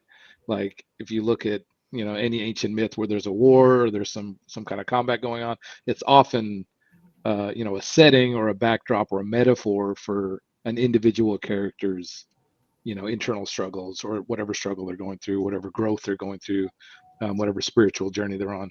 So that's really kind of the way I look at it there. I think it's become so much about Luke and his story that the question almost at a point doesn't even matter so much, unless we bring it back away from that symbolism back down to just the mechanics of, hey, what would happen if X, Y, and Z or not. It's fun to think about, but I think story-wise, it just doesn't matter that much because it's so much at that point become about Luke's story, right? And then there's also this kind of idea that someone like Luke, bringing the Jedi back to the universe in general, bringing goodness back into focus, has all of these sort of outcroppings, right? Just anytime there's a spiritual movement or a moral movement, whatever it is, affects the whole rest of society in some way. So there's ways you can kind of tie it together, that maybe his victory does have an effect on everything else. Yeah. In that sense. But yeah. But no, I did not mean anyone don't make any videos before. Please make a video. Oh, we got it. Listen, you gatekeep Do that it. video. Okay, we got it. No, yeah. Yeah. Now, I'm about to pull up my Google Docs here. These are a list of videos you cannot make. Let me just drop it into the chat here. I have a question for Swinsky. What? Yeah. I think Nerd will like this question. I think OT, you'll like it. I know Clone will like it. What's a worse kiss? Luke and Leia or Kylo Ren and Rey? Which one's worse? And think about Luke and Leia, bro. Like, bro, Why? imagine the amount of intergalactic mouthwash that Luke doused his mouth with afterwards. Like after everything, like I'm surprised it didn't hit him as he was talking to Leia on Endor, like, oh, the Force is strong in my family. My father has it, I have it, and like how did it not hit him right there, bro? And then Leia, well, I always knew, and yet you still did it. You nasty hoe, get out of here, bro. No. At least someone asked me that. Someone asked me that in one of my comments. I did not respond. Freaking Raylo wasn't that question. Raylo isn't related whatsoever. I mean, even if she does come from a clone of Palpatine, she's no way related to the Solo and freaking Skywalker or anything like that. Okay. Just because she took the last name doesn't make her related. Hit me, Clone. Yeah, it's definitely Luke and Leia that's worse. There's nothing really wrong with the Ben and Rey relationship. I mean, is it cringy? Yes. Well, it's just you knew it was gonna happen. I mean, dude, even John Boyega said it. It was kind of cringe that they went that way. He thought that Finn and Rey should have had a relationship. He'd be the first stormtrooper to hit something. Yeah. But that also goes to something like OT was talking about earlier, like the constant changing of Star Wars, or George, not even we were talking about canon and the way things change, and George just changing things on a fly. I forget where I watched. Was it in the first ILM, or it was somewhere in a documentary where Luke was gonna have a sister, but it wasn't originally going to be Leia. Right. And then he was like, you know what, this is better. This is a better story. And I don't know, it happens on screen, but everybody's just kind of pushed it aside because it just George was developing this. Yeah, I think that's probably where my answer would lie. Back in the day, you didn't, there were 3 years between these films, right? I mean, probably didn't even remember that scene had necessarily happened. You mean to Maybe tell if me you George didn't have this like fully thought out while he was making the movies? no, he definitely. I mean, when he was making American Graffiti, he had the whole of the prequels, the Clone Wars. He had it all lined up. Man. No, no. I mean, I think pretty clearly he's developing things on the fly, and I mean, to his credit, that's a pretty inventive, between Star Wars and Empire to develop this. Okay, well, actually, Vader's going to be this. I'm going to go this direction, and it's really, I think there's a lot of praise we can heap on him for that. But I would say it's probably the Kylo Ren Rey one, because I don't really care about the Luke Leia one in terms of what you just said, Clone. Like, they're creating the story on the fly. I don't have to look at Jedi and go back to Empire and be like, oh gosh, look at this moment. But I just didn't think that those two characters needed that. I thought there was maybe some other kind of maybe cooler connection between them, whatever that is. It could be deep, but not necessarily. I mean, what are they called? They're called Raylo. Dyad. a dyad in the. What are they called? Yeah. Is it a Dyad and the Force. dyad? Okay, dyad in the Force. Whatever that is, that can be their connectivity. I don't think we needed the little kind of come out of nowhere kiss at the end of it. But Yeah, I didn't think it was needed. Like, I don't think the Raylo relationship was needed at all for the story. And like, personally, after, like, I don't know, a lot of people don't like The Last Jedi, but after like The Last Jedi ended, I was like, like, I want to see Kylo get darker. Like, I don't want him to be redeemed. Why does he have to be redeemed? Why can't he just be an ass? Bro, And, that like, was the whole plan for Kylo in the beginning. Like, he was supposed to be the reverse Vader. He's supposed to be super conflicted in episode 7 and then like completely submerged in the dark side by episode 9. Yeah. I mean, they took that idea of George creating things on the fly, but they did it on like a, day-to-day basis. And they were like, "What's your movie today?" And let's change the film. Hey, I don't want to let this comment go by real quick. Real Ben Maynard says, "Oh yeah, another thing about the first movie, I love how Luke's shot was connected with the Force right after Vader warned the Imperials about the technological terror being insignificant to it. That's so cool. That's something I've never really thought about in that way." So I haven't either. I very wrote that. cool. Yeah, that's so cool. Yeah, it's like, because it's so long after he says that in the movie that you kind of forget that. But yeah, he does. He says that this holds nothing against the Force, and the Force is what takes out the Death Star. Yeah. Very cool observation. Thanks. Yeah, Ben. Let me put that on my video list. Hang on. Okay. Great. Exactly. Yeah. Thanks, Ben. Yeah. And then what did he go with after this? He said, "I've always known Leia. Luke, what the fuck? You're way too freaky for me. We shouldn't have had that getaway weekend in Naboo. Now I will move to an island and disappear." See, that's a better explanation of why he was on Octo than what the hell they tried to give us in Last Jedi. Well, his reasoning for me for being on Octo is good. Like, he failed at creating this temple in a moment of weakness, ignites his, like, the issue that I have with the sequels is that it's a repeat of the original trilogy. Like, it kind of has this theme that, like, those who don't learn from history are doomed to repeat it. And like, Luke didn't evolve in his thing. Like, he was like, much like when Vader mentions his sister, now he's like, "Oh, my family's in danger. I should probably kill this kid." And then he's like, "Wait, I shouldn't, but it's already too late." And then he puts himself in exile. And like, that's fine. The stuff that happens on Octo is two lies. I think it's odd, and I just now thought of this. Maybe this is a video. That the beginning of each trilogy has someone flying into something and blowing it up, and two of them are Skywalkers, and one's a Dameron. But how odd is it that in Phantom Menace, Anakin flies inside of The Trade the Federation control ship, blows it up. Luke flies into the trench, blows up the Well, Death Star. That was intentional. George did that to tie it in with Luke blowing up the Death Star, Which is cool, and but then they did the new trilogy, and they were like, let's make Poe do the same thing, but this time it's a planet. And Yeah. How do you feel about the multiple Death Stars and the Death Planet?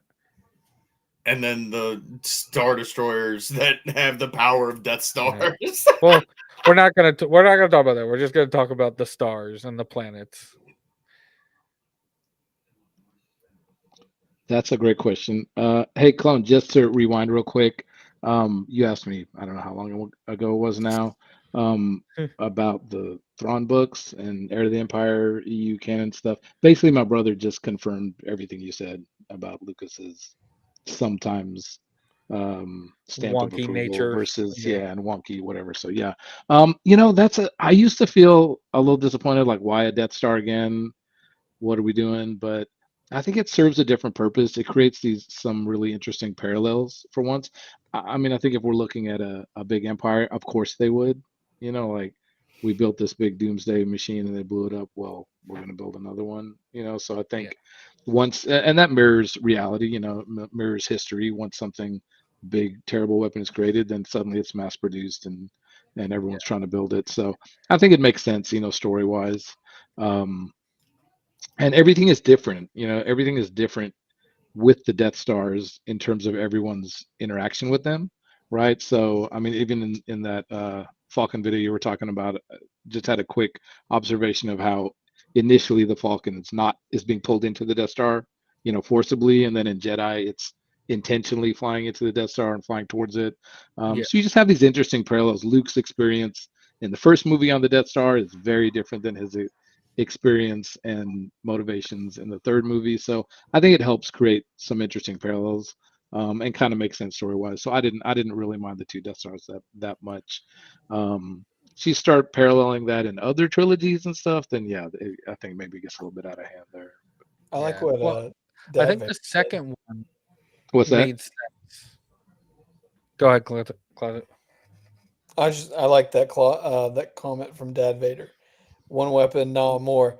Look how many atom bombs we did. Like we just keep building bigger versions of the same bomb. We get mad when Absolutely. Star Wars does it. But the planet thing's just weird to me. Like they just put a giant cannon inside of a planet that sucks the energy out of one sun. And if you suck the energy out of the sun, you might as well just destroy that entire galaxy anyway. So what are we even doing? Anyway. Right. Sorry, Clone, go ahead. Yeah. I was just gonna say, like, the reason for the second one, and like, one, how did they get that much done so quickly?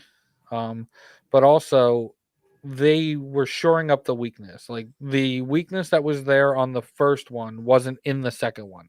Had the Empire waited and not gotten cocky and finished its finished its construction, then probably would have had a different outcome. But they were like, you know what, like we figured out where it is. It's on the forest moon of Endor. Like we're going to attack it. So its shield is being held up, but the Empire was so cocky that they were like, yeah, we're gonna use this base that's not finished, and hopefully the planet can shield it. But the Star Killer base didn't really make sense because it's like, dude, like, and that was the thing, like that I said about the sequels. Those who don't learn from history are doomed to repeat it.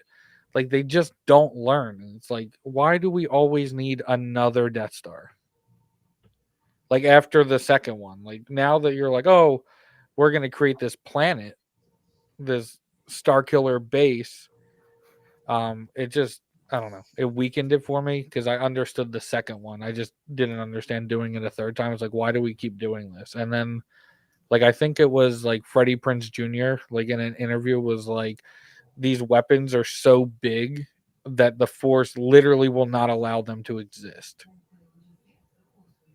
And I was like, that was an interesting take as well. Like when you build something that massive and that destructive, the Force ultimately will not allow it to exist, and it'll have to be destroyed somehow. Yeah, I mean, I think there's this ratio in modern art, filmmaking, etc., which is, since everything's so industrialized and commercialized, of what is the inception for an artistic project? Is it first how much money can we make and then let's try to make a story, or is there somebody who has an interesting story and then it gets involved in commerce and you want to make the most money out of it as you can? I think that ratio is always in a kind of in fluctuation. I think when George came up with the original trilogy, he wasn't like, hey, I want to do something I can make a bunch of money off of, at least not initially, you know. And I think when they made the sequels, that when you're making something creative, if that money motivation is so outweighing your creativity, then it's going to impact the art, and you're going to kind of fall victim to the same thing that we're talking about. So, you know, the reason that Starkiller Base exists is because of Disney's, you know, maybe motivations in creating story not being as, you know, as pure as we would want them to be. Yeah, that's like, I see The Force Awakens, and that's why I don't have an issue with it, as a new hope for a new generation. Was pretty much what they were doing there. But I don't know. I didn't really like the Starkiller Base concept of it.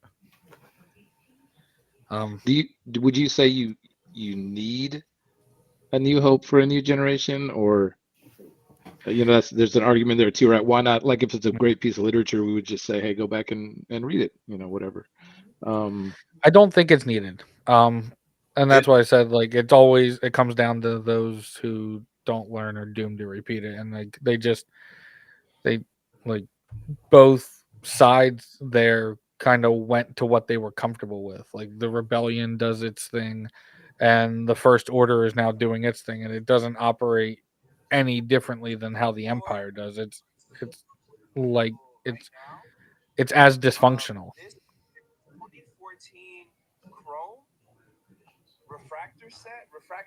Somebody watching a Whatnot stream? Yeah, I am. I pulled up Tony. Okay.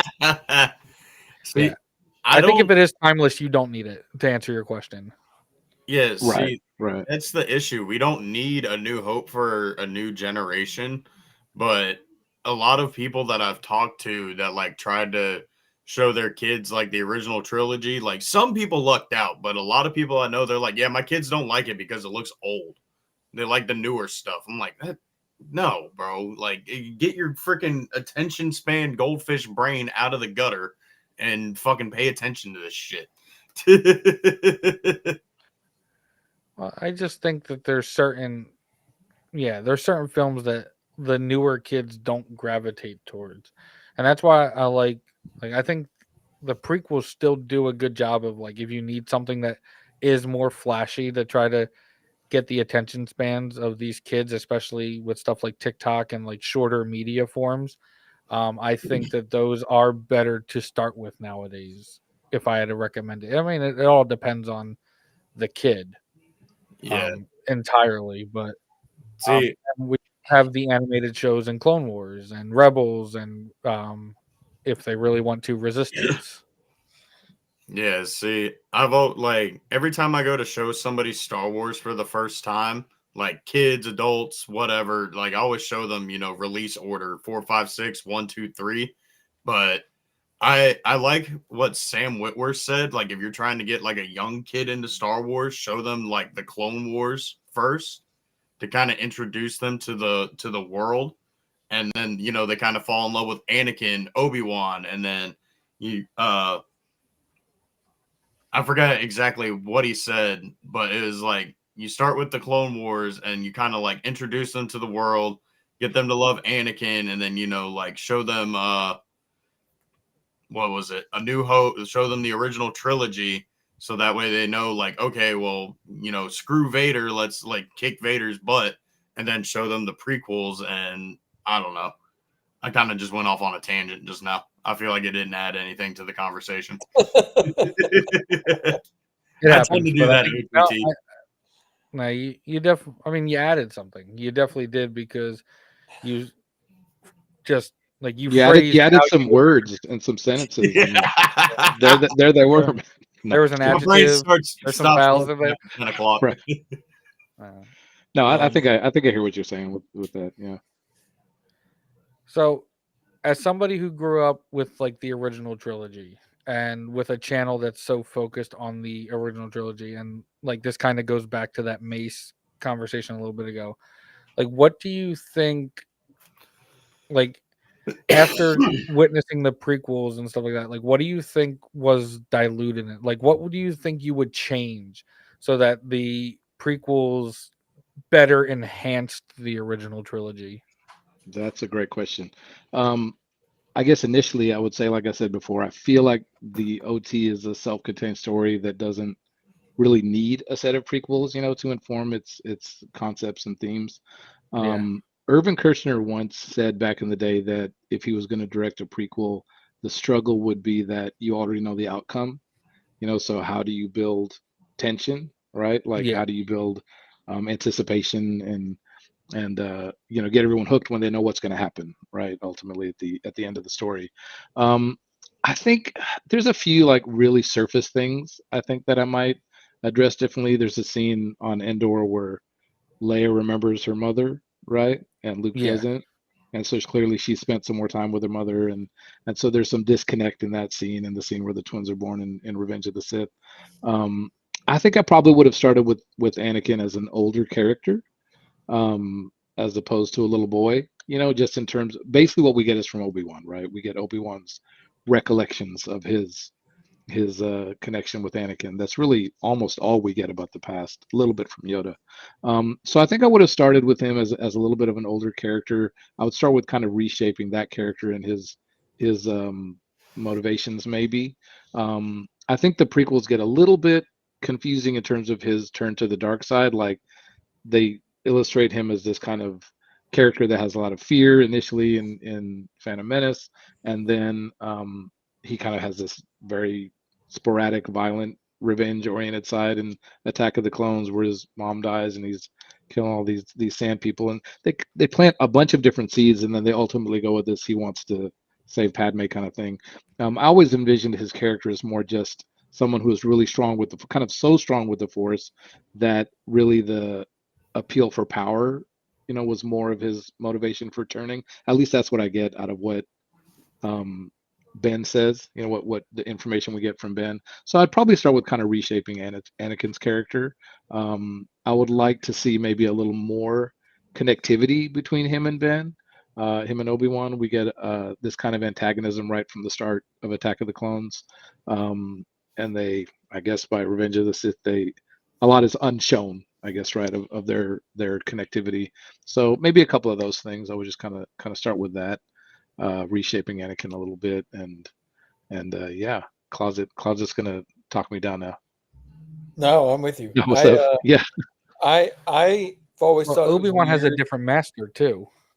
Yeah, I've always thought it was weird yeah, that like Qui-Gon is such a beloved character for so many reasons. I love Qui-Gon. Okay. yeah, But what I've always found weird in the context of like the original trilogy, I've always thought that Qui-Gon's disposition should have almost been Obi-Wan's in that first movie when they find, right. you know what I'm saying? They find Yes, Annie, yes, and then yeah, Obi-Wan's yeah. like, why have we taken on another pathetic life form? Like why is that his?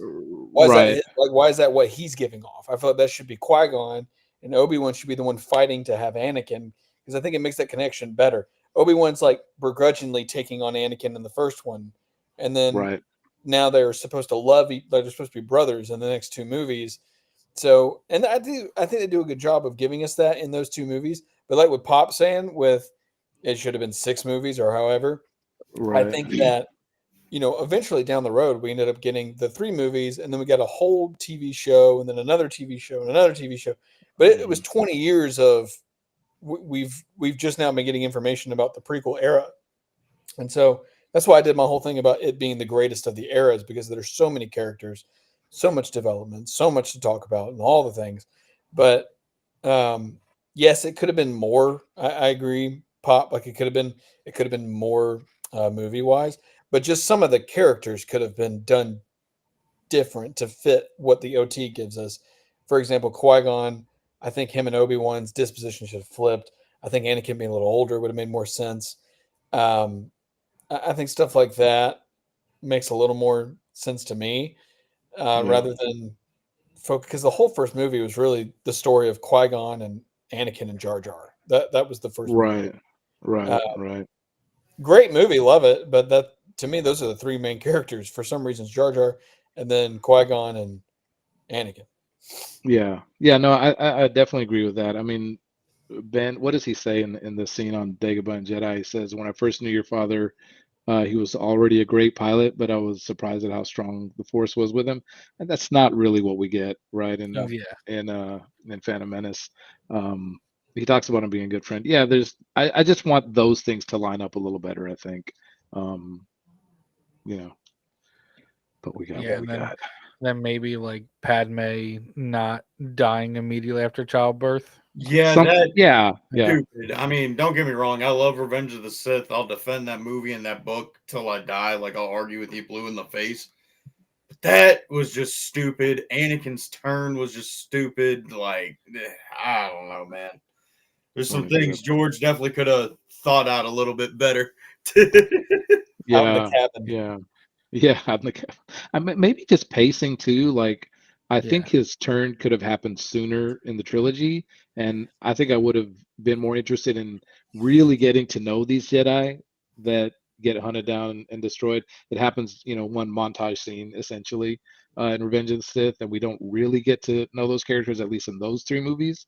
Maybe in later material we do, but so I would rather have some more emotional attachment to these characters that then Vader is, like personally going, hunting down with the Emperor, and at least a few characters, maybe die that way. Just to Well, add to that element of the story. the Empire also at the end of Revenge of the Sith make the Jedi the villain, but then Obi-Wan is now like in a cantina slicing off somebody's arm, and like there's not some kind of outrage towards the fact that this guy's wielding a lightsaber now, and there's no like public discourse on it compared to where like in everything you see post Order 66, like you get Inquisitors hunting down the Jedi. Like, for the most part, like normal people don't want to be a part of it. And then like Obi-Wan is just, well, Ben is just kind of there in Clone Wars, and everybody's like what we know now based off the timeline, like they're not gone that long to like where everybody would forget what a Jedi was on this planet. Is like another thing that I took from it. Yeah. Yeah, that's a fair point. How about I've seen it talked about maybe once or twice, but Jar Jar. I don't remember what it's called, and like the Japanese have like a word for it, but like the way Jar Jar is The so drunken fighting style. yeah, like whatever that's called, how he just keeps taking out droids on accident, and He's how Darth Jar Jar. because he's Darth Jar Jar. He's the Dark Lord of the Sith. You didn't know this? You're right. Of course, Did you not see the giant, like 20 feet tall jump to like 14? Have you not played Fortnite? Dive that he did when they go to the underwater city. He's a frog. No, he's a Sith Lord. Look at his eye. Sorry. He's a Sith frog. But like Sith frog, I love it. when Darth Kermit. But like the parallel of how he's like accidentally drunkenly killing droids, and then Anakin in space at like 9 years old, basically doing the same thing. He's just spinning on accident and flying around, blasting things, blowing them up. It wasn't on accident. Spinning's a good trick. It is a good trick that he accidentally found out. But like, I just thought that was so interesting because like he's naturally such a good pilot that he can figure out how to fly in a Naboo starfighter, like with R2's help. But then he blows up an entire space station on accident. And then Jar Jar's on Naboo basically doing the same thing to a bunch of droids and tanks. And meanwhile, one was supposed to be the Darth Lord and the other one becomes a Darth Lord. So I don't know. It was on purpose, maybe. Actually, because we're talking about droids and stuff. OTT, how do you feel about Anakin being the one that creates C-3PO? Oh yeah. Well, I know that Closet has some strong feelings about this. Yeah. Yeah. Wow. I'm trying to choose my words carefully. I mean, I hate it, I guess, is what I would say. We're not politically No, yeah. No, I think that it's just, I think those films kind of started this trend of let's over-explain everything, right? Like, let's make it all connect. where did Boba Fett come from? Where did 3PO come from? And so I really don't get it in that, and I do get it in the sense that he's trying to give everything an origin. I don't think it needs an origin. I don't think 3PO needs an origin. R2 doesn't really have one. Why does 3PO need one? I think it's a really strange choice to make it Anakin. Like, Yeah. I don't really see any story or thematic kind of reason for that, unless he's trying to just show that this kid is so gifted that he can make a droid from scratch. And so I Sorry, yeah, I didn't get I to just don't finish get you. it. I think that is what George was going for. I think it's what And he was trying to do. Yeah. I was kind of like subscribed to that, like, okay, well, he's just gifted, until I saw a post on Facebook like 2 days ago. Like, okay, so we already know the Lars have 3PO and Shmi in Attack of the Clones. We meet Owen Lars in Attack of the Clones. Right. 3PO introduces himself to Owen Lars in A New Hope. Why the hell does Owen not go, where the hell have you been for the last 20-something years, bro? Like, I know who you are. Yeah. Like, it just makes it kind of makes no sense that Owen and well, I know why 3PO doesn't recognize Owen. He gets his mind wiped at the end of episode 3. But how does Owen not recognize the protocol droid that he had for God knows how many years? I have a whole, unless OTT just steals it, I have a whole Unless it's already in his Google video Doc. I'm working on, like, script wise, about that whole dynamic of that family and those droids, because they're all around each other All for the like time. 20-something years, and then they're all like, "Who are you? Hold on a second, who are you?" I don't remember owning a droid. Yeah, what are the odds of that? Yeah, and then like the C-3PO is built on Tatooine by, I don't even, like, I understand contextually he's not Darth Vader yet. Everyone back off. But like Darth Vader built C-3PO, left him naked on Tatooine, and then C-3PO ends up back on Tatooine in a moisture farm with the dude who made him son. R2-D2 fights alongside Obi-Wan Kenobi over and over and over and over, and then Kenobi's like, "I seem to remember owning a droid." Right. That's already been debunked right there. He never owned a droid. R4 and R7 and all that was property of the Republic. It was never actually his. But fair. In one of the books, he Obi-Wan gets just R2 always on the being an Falcon. ass. He's like, "It's good to fly with you again, old friend." I'm gonna start a second channel that's just called In One of the Books. It's just so weird. That whole dynamic is so crazy to me. That It is a lot, yeah. And then the Jawas, and like, there's so much going on there. Yeah, there's just so much going on. I wish Millennium Workshop was here watching this, though. I was just thinking that. I don't know why. I was thinking that, but I'm thinking that for some reason. Anyway. Yeah. Oh, the droids. So OTT, I got a question for you. Since you grew up with the originals and we talked about the puppet Yoda versus CGI Yoda, how do you feel about Yoda using a lightsaber? That is a great question. Yeah, I think so when I think about Yoda in Empire, even prior to him even using a lightsaber, I just never really had this concept that he was active in the events of the galaxy. I just kind of felt like he was always some dude who trained Jedi but wasn't part of the order necessarily, or part of whatever government structures and all that kind of stuff. I kind of always saw him as this wise hermit character who was separate from all of that, so I would never conceive of him using a saber at all in that sense.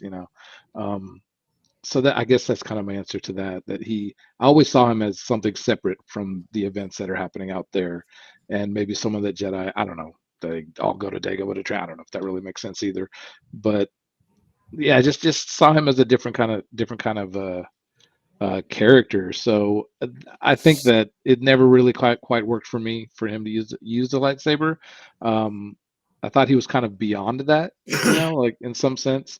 But the way the scene was executed just solidified it for me. I was like, oh, okay, so he like flips around all over the place, and yeah, it just didn't work for me, I guess, on any level. Is it the same for Sidious? Like Yoda's like the light side version, he's too powerful or important, right?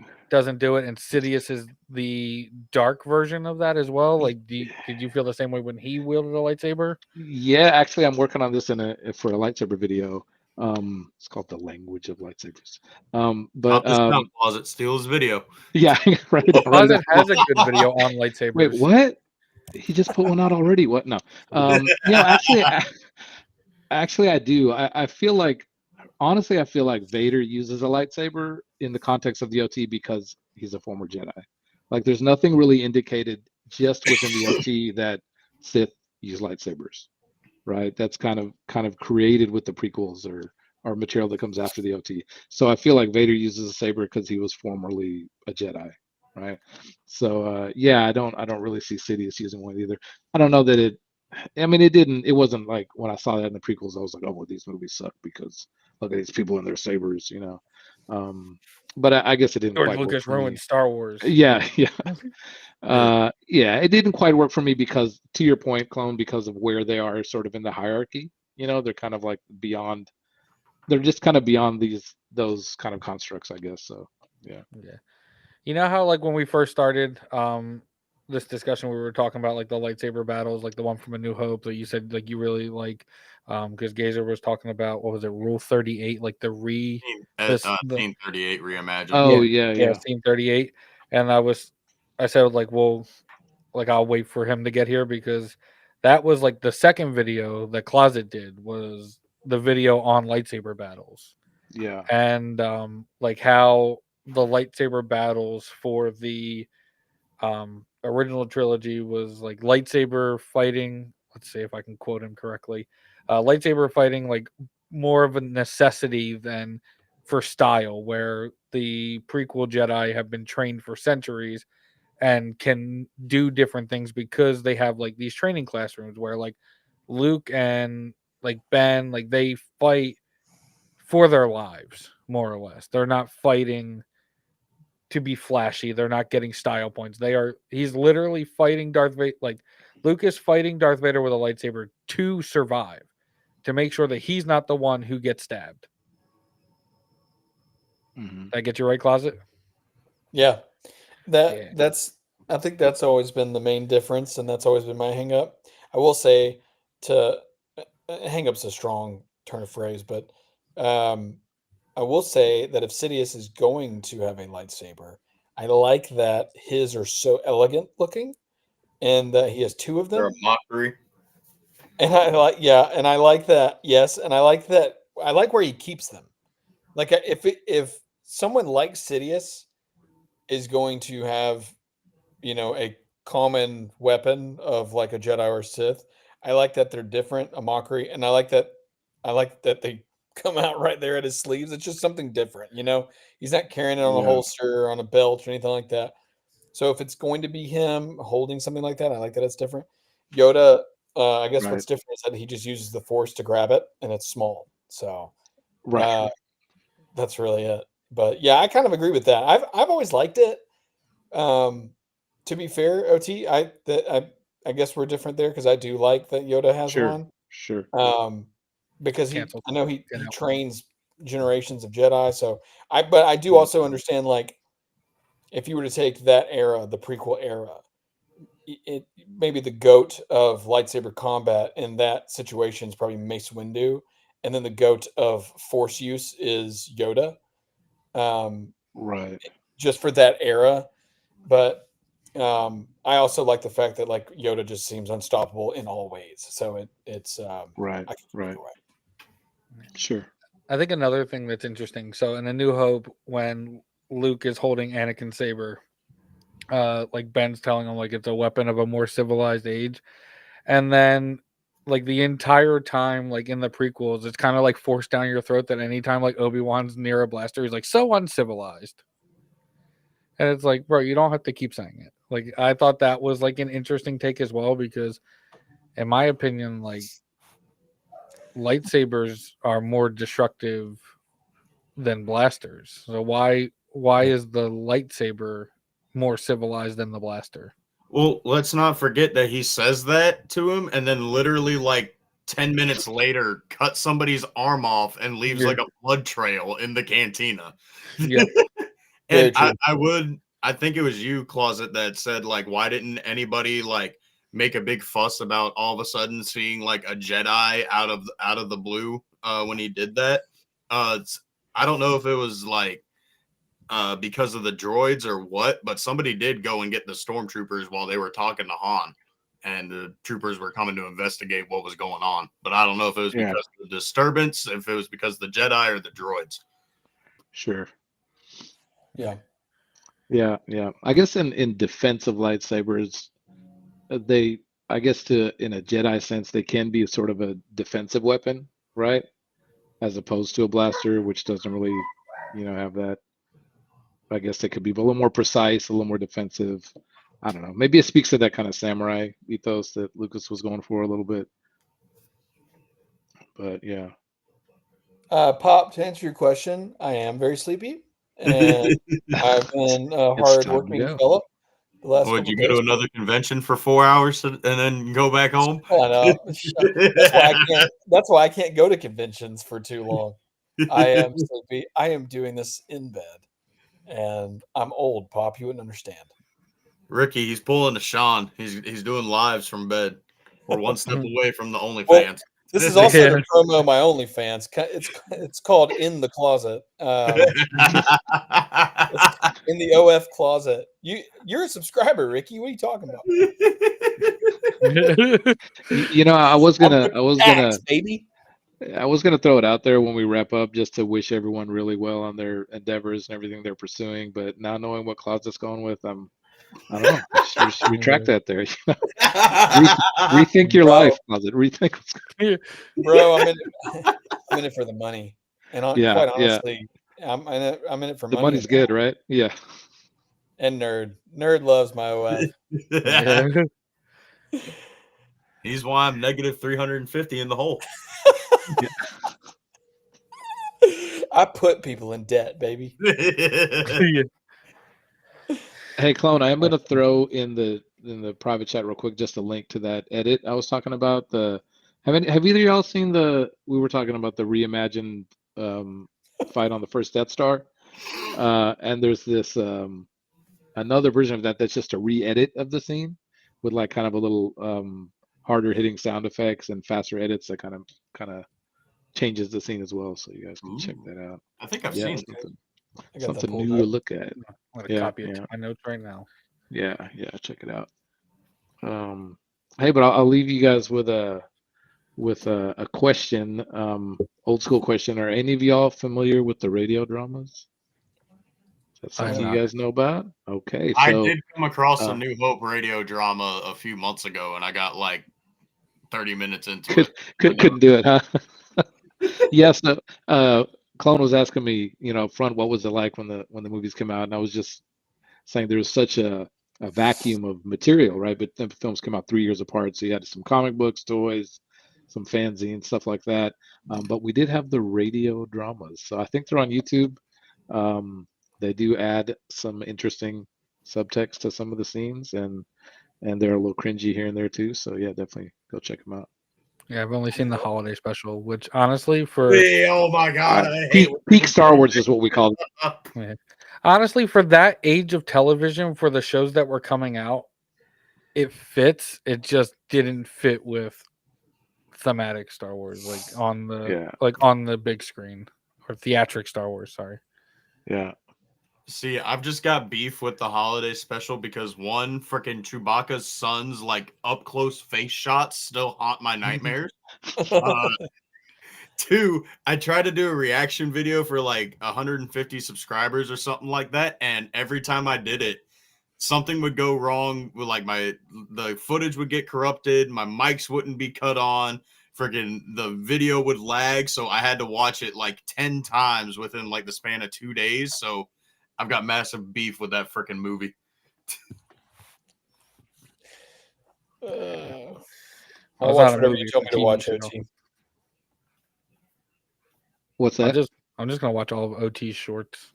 You're gonna watch all my shorts? Yeah. Yeah, and I'm gonna start calling you a shill for taking it under like this small lens of just the original trilogy. You should. How could you ignore the rest of canon? What am I doing, man? I don't acknowledge anything outside of I don't even acknowledge you guys, your channel. Yeah.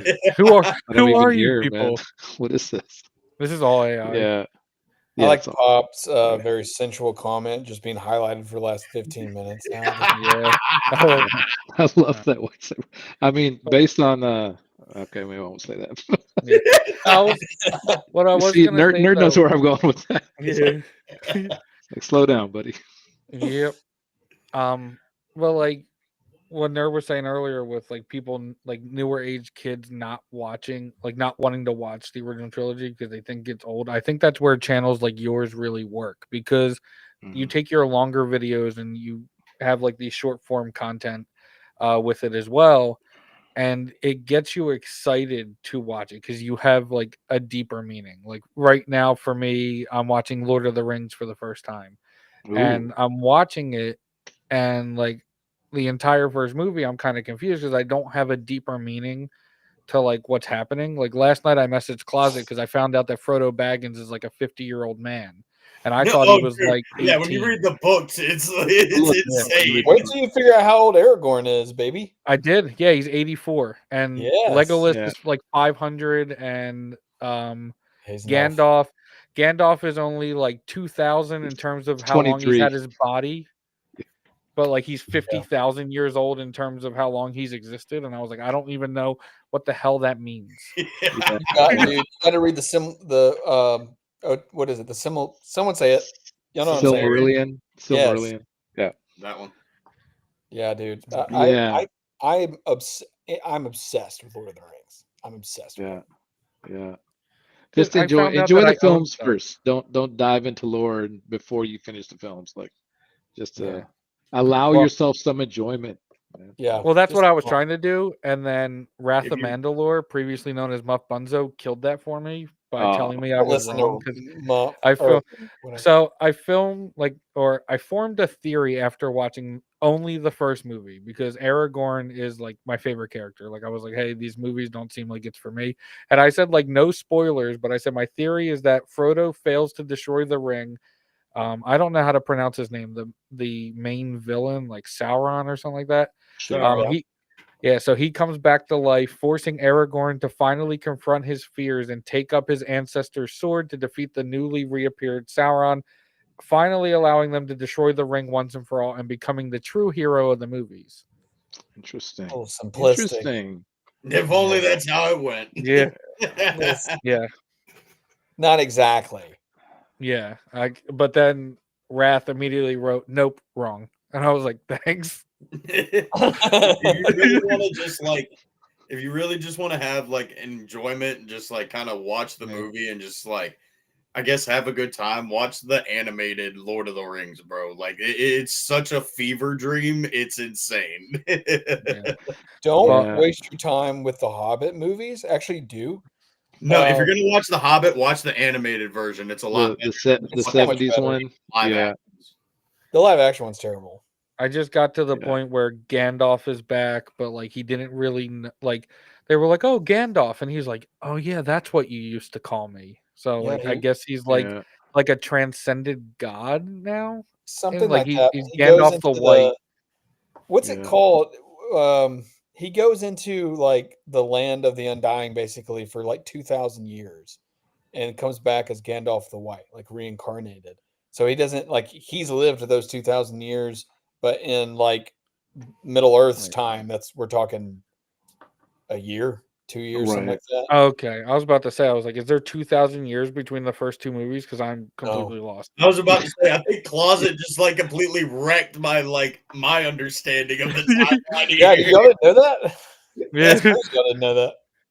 Hey, bro, it kind of blew my mind because I started listening to the Fellowship of the Ring audiobook. I've got the Hobbit and the trilogy books, but it really blew my mind when it was like, yeah, Frodo's like 50, 60 years old. I'm like, hold up, what? Yeah. Yeah. Well, somebody said he's 33 when he leaves the Shire, but he's 50 by the time by the end of the first movie. And I was like, how does that happen? Yeah. They've only been adventuring for 2 days. interpretation of the books. Yeah. Yeah. Yeah. Yeah. It's good Yeah. stuff though. Lord of the Rings is richly thematic. Yeah. Works So it well. Gandalf the White's there, and Frodo just mentioned that Gollum used to be somebody called Schmeagol. Yeah. Yeah, Yep. wait till you get to Return of the King and you get to see Smeagol's backstory. That's So crazy. fucking Crazy. traumatizing, is what it is. The best scene in all of those Hobbit movies was when Gollum and Bilbo meet. That whole interaction Yeah. when Oh, they play dude, the yeah. game, so good. Yeah. The rest of I the movie. haven't gotten there yet. I just know that. Or at But least you I don't didn't think I've start with finished. The Hobbit? What are you doing? I Yeah, started dude. with Battle of the Five Fellowship of Armies. the Ring extended version. That's what I was told, and I feel like I don't want to watch the extended versions. They're just so long. Brother, I'm going to let you They're not know long right enough. now. They're I'm gonna 4 hours. It's not long enough. Bro, I'm Okay. gonna let you know right now, and I'm gonna get a lot of heat for this shit. I've seen the extended editions, and the only one worth watching that's extended is Return of the King. What is your problem? Is that the I third can't one? spoil it. I can't say why he hasn't seen it, but it's Yeah. true. Return of the King is the only one worth watching the extended version of. Negative? Fellowship, the extended version Fellowship of Fellowship adds is- nothing except for 20 minutes of fucking dialogue that we already What? get condensed in the fucking original theatrical version. Just told by Bilbo.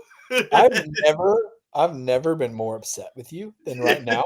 Yeah, And see, you know how I upset I've have been. seen Lord of the Rings, y'all. I know what I'm talking about. I feel like when I was watching it, I was just drawing like how different titles can pull from this. Like obviously, like I think Game of Thrones pulls directly from it, but does it under like a political sense. Sure. But then whoever the people who got the 9 rings who became like Ghost,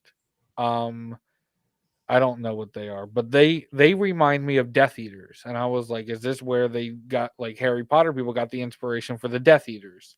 Oh, J.K. Rowling And- definitely took inspiration from like every other. Everything. Yeah. I mean, All of it, yeah. I love Harry Potter, and I'll be the first one to tell you it's Star Wars with shitty lightsabers. Yeah, Yeah. and then there's like, and I feel like this, like the Lord of the Rings movie stuff, pulls from like another movie from like the '80s, but I can't think of it, what it's called. But it has like this white like dragon thing, and like it's like a Never-ending kid or story. something. Yeah, You're never talking ending about the story. Yeah. Well, I'm pretty sure the books for Lord of the Rings came out well before Never-ending Story. Yeah. Trust me, I know nothing about it, so. Well, But the considering books for Hobbit Never came Ending Story out came out way. No, I'm just kidding. Yeah. Dude, how about Colin coming at you there, nerd? Yeah, I was gonna say Yeah. we have a strong opinion in the chat. Oh, Colin backwards. Okay, I was like, what do you mean, Colin? Colin's my Yeah, roommate. do Whenever I not go let to nerd Tennessee. talk Yeah. about Lord of the Rings. He's just wrong, and we'll say, man, he's going at you, man. Yeah. See, Yeah. my favorite thing whenever we get into like the Lord of the Rings versus Star Wars debates is I'll always bring up Clerks 2 and the debate that they have in that movie. And my favorite line of that entire movie is Randall going, you know, guys, there's only one return, and it ain't of the king, it's of the Jedi. And it's true. Just saying. I like listen, I have talked about this before. They're too different to compare.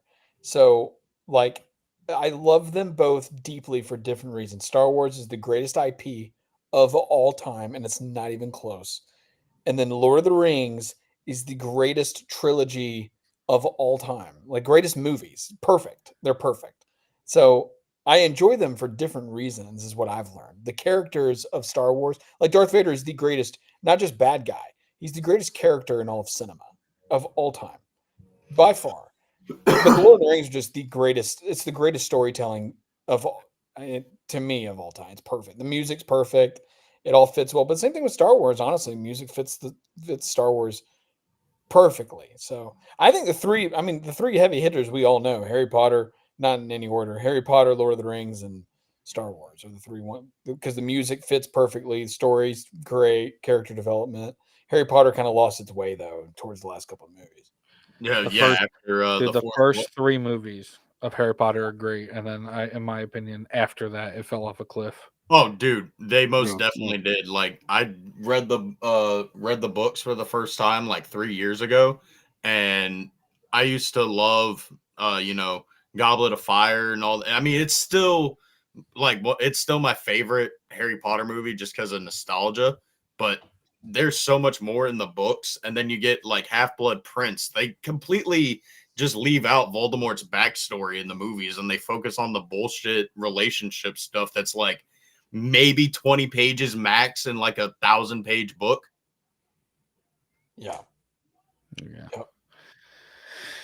Yeah, those are not deeply, in my opinion, deeply developed, and that is part of my issue with stuff that HBO does in general. Well, Warner Brothers does in general. Well, boys, I gotta get off. I am in bed, Yeah. so when I turn this off, I'm going to sleep. And Pop is right here, so I gotta, you know. Yeah, Damn, where's Pop mine? and Colin. Pop, shut up. Yeah. He's over here ripping packs, dude.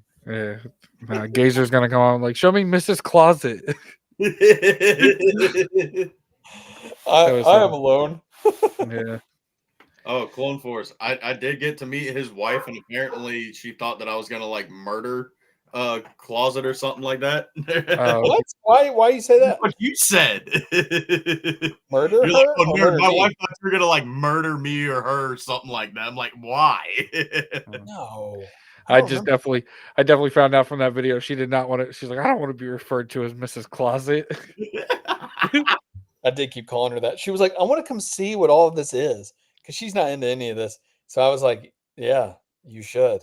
And yeah, Nerd's the first one she met, I guess, in person. All Yeah, know I is- love Nerd's new style that he has going on right now with the ponytail and the shave, Oh, just no, the it's mustache. it's all gone. Oh, okay. Oh, you cut your hair? Yeah. Yeah. Baby boy. You look fantastic. Oh, I know. I'm due for a haircut soon. And we don't. Yeah, me we all too. can't be blessed like Closet. Closet. I gotta cut this. Actually, you might be able to stand a bottle cap up on your hair, on your little stubble. Dude, I need to if I grow it back out, if I grow it back out, I'll have the muff thing going on, or the Wrath of Mandalore. Yeah. We like to connect over our hair. I see that.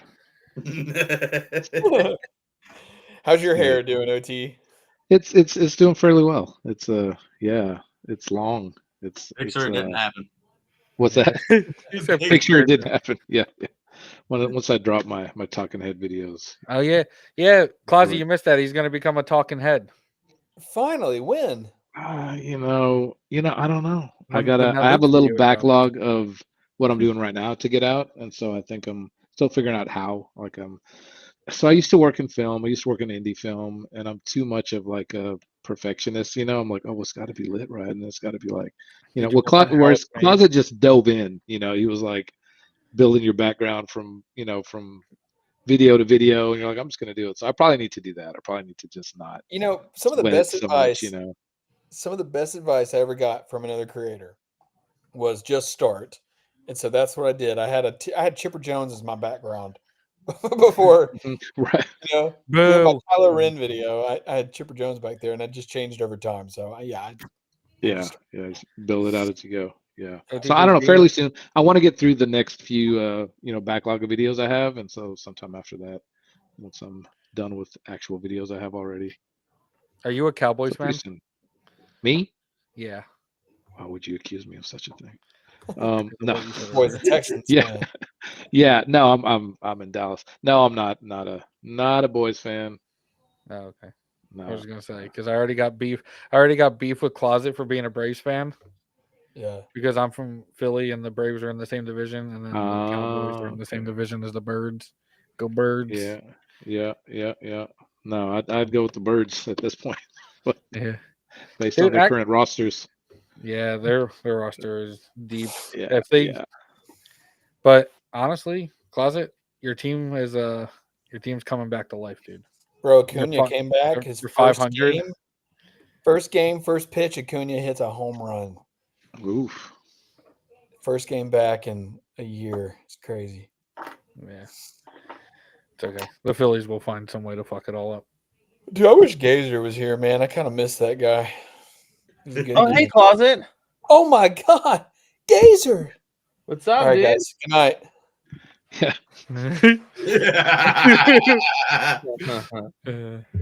Funny. That's hilarious, actually. I miss Gazer. Yeah, Gazer was so cool. Gazer's a Guys, good I'm right here. He's like, can you guys not hear me? Am I muted?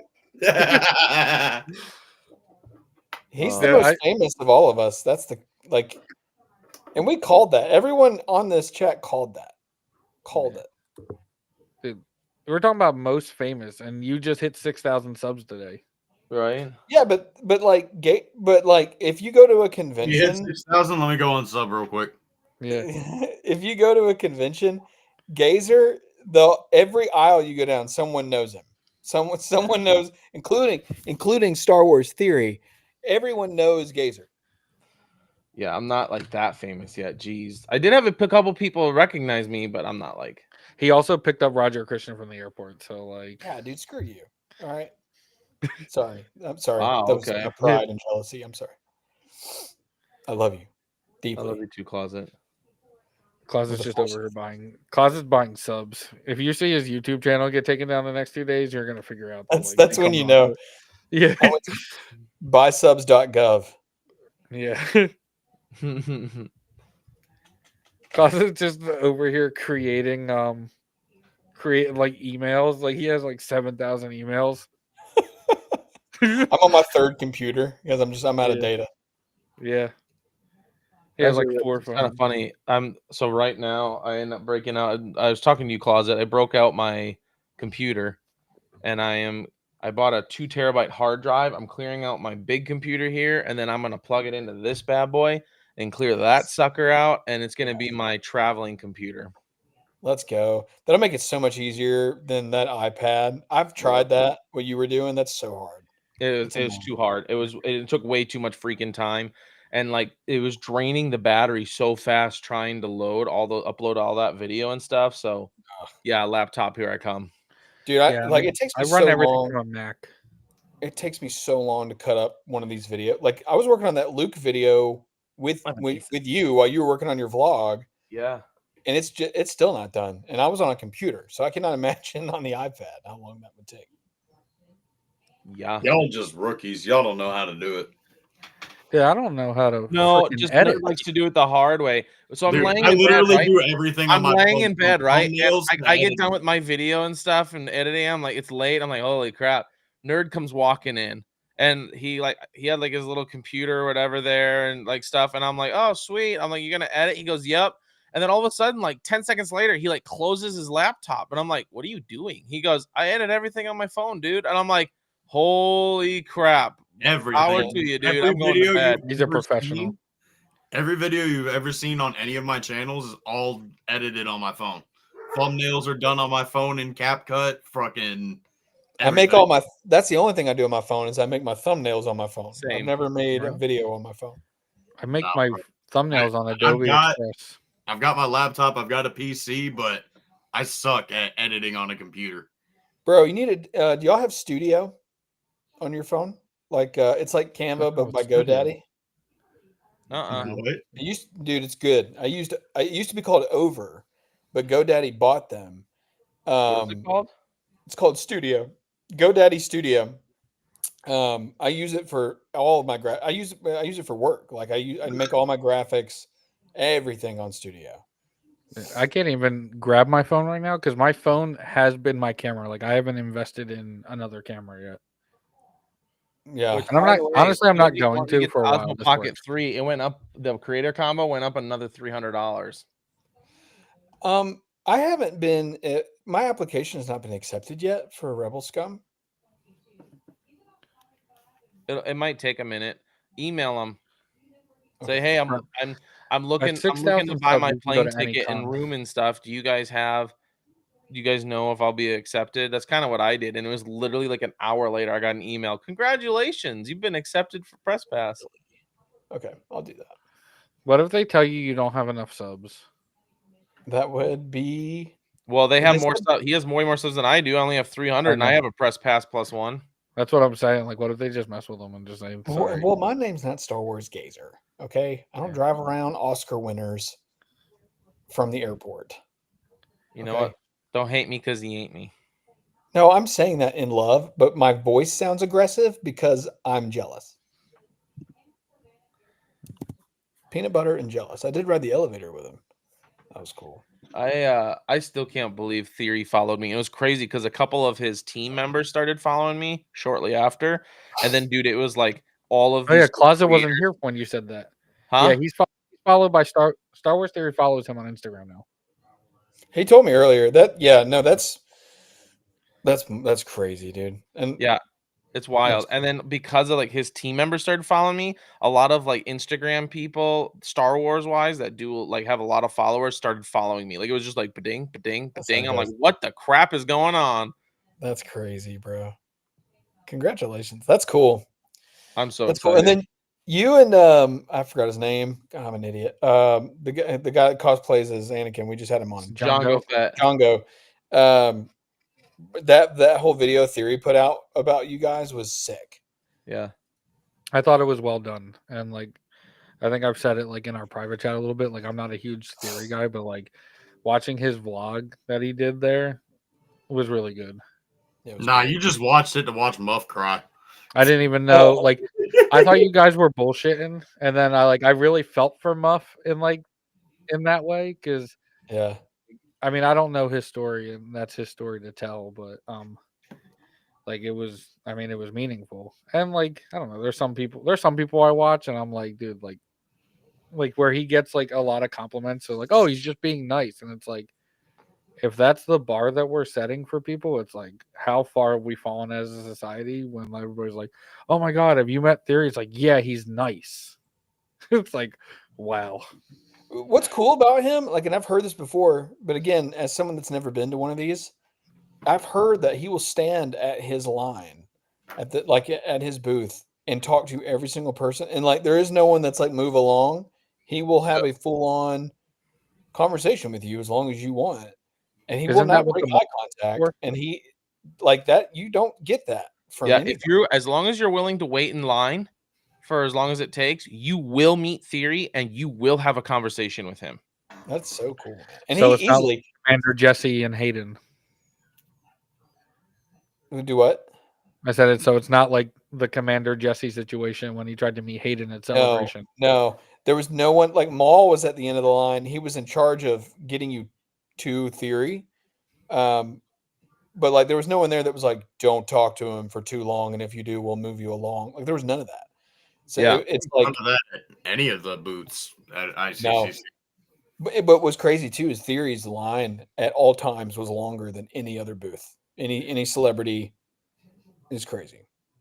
Did anybody give him like shit at all? Because like if you saw whoever the organizer is who does ICCC, Michael. when he posted that Theory was coming, there was a bunch. No, I think this is just the internet being the internet, but there was a bunch of people who were like, "Well, now I'm not going to come," or like, "How could you stand for a guy like this?" Or Oh, bro, "How could you it do wasn't that?" Or ICCC, Gazer, me, Kyber, like when we announced that shit, we all got so much trash thrown our way. Like it was unreal. yeah, It was wild. I just feel like the people that do that aren't coming anyway. Like I said, like I'm not a huge fan of some of his stuff, but like I respect his game, dude. One, his titles are on point all the time, Yeah. and like I just think like he is genuinely him. So like if he doesn't like something, he just like he doesn't change it up to what he doesn't like. His message is consistent. Yep. And I was working on a video. I messaged Kyber about it like 2 months ago, I think. I was working on a video of like people have always claimed that Theory like changed, and like Theory's now like this asshole who's like changed his mind.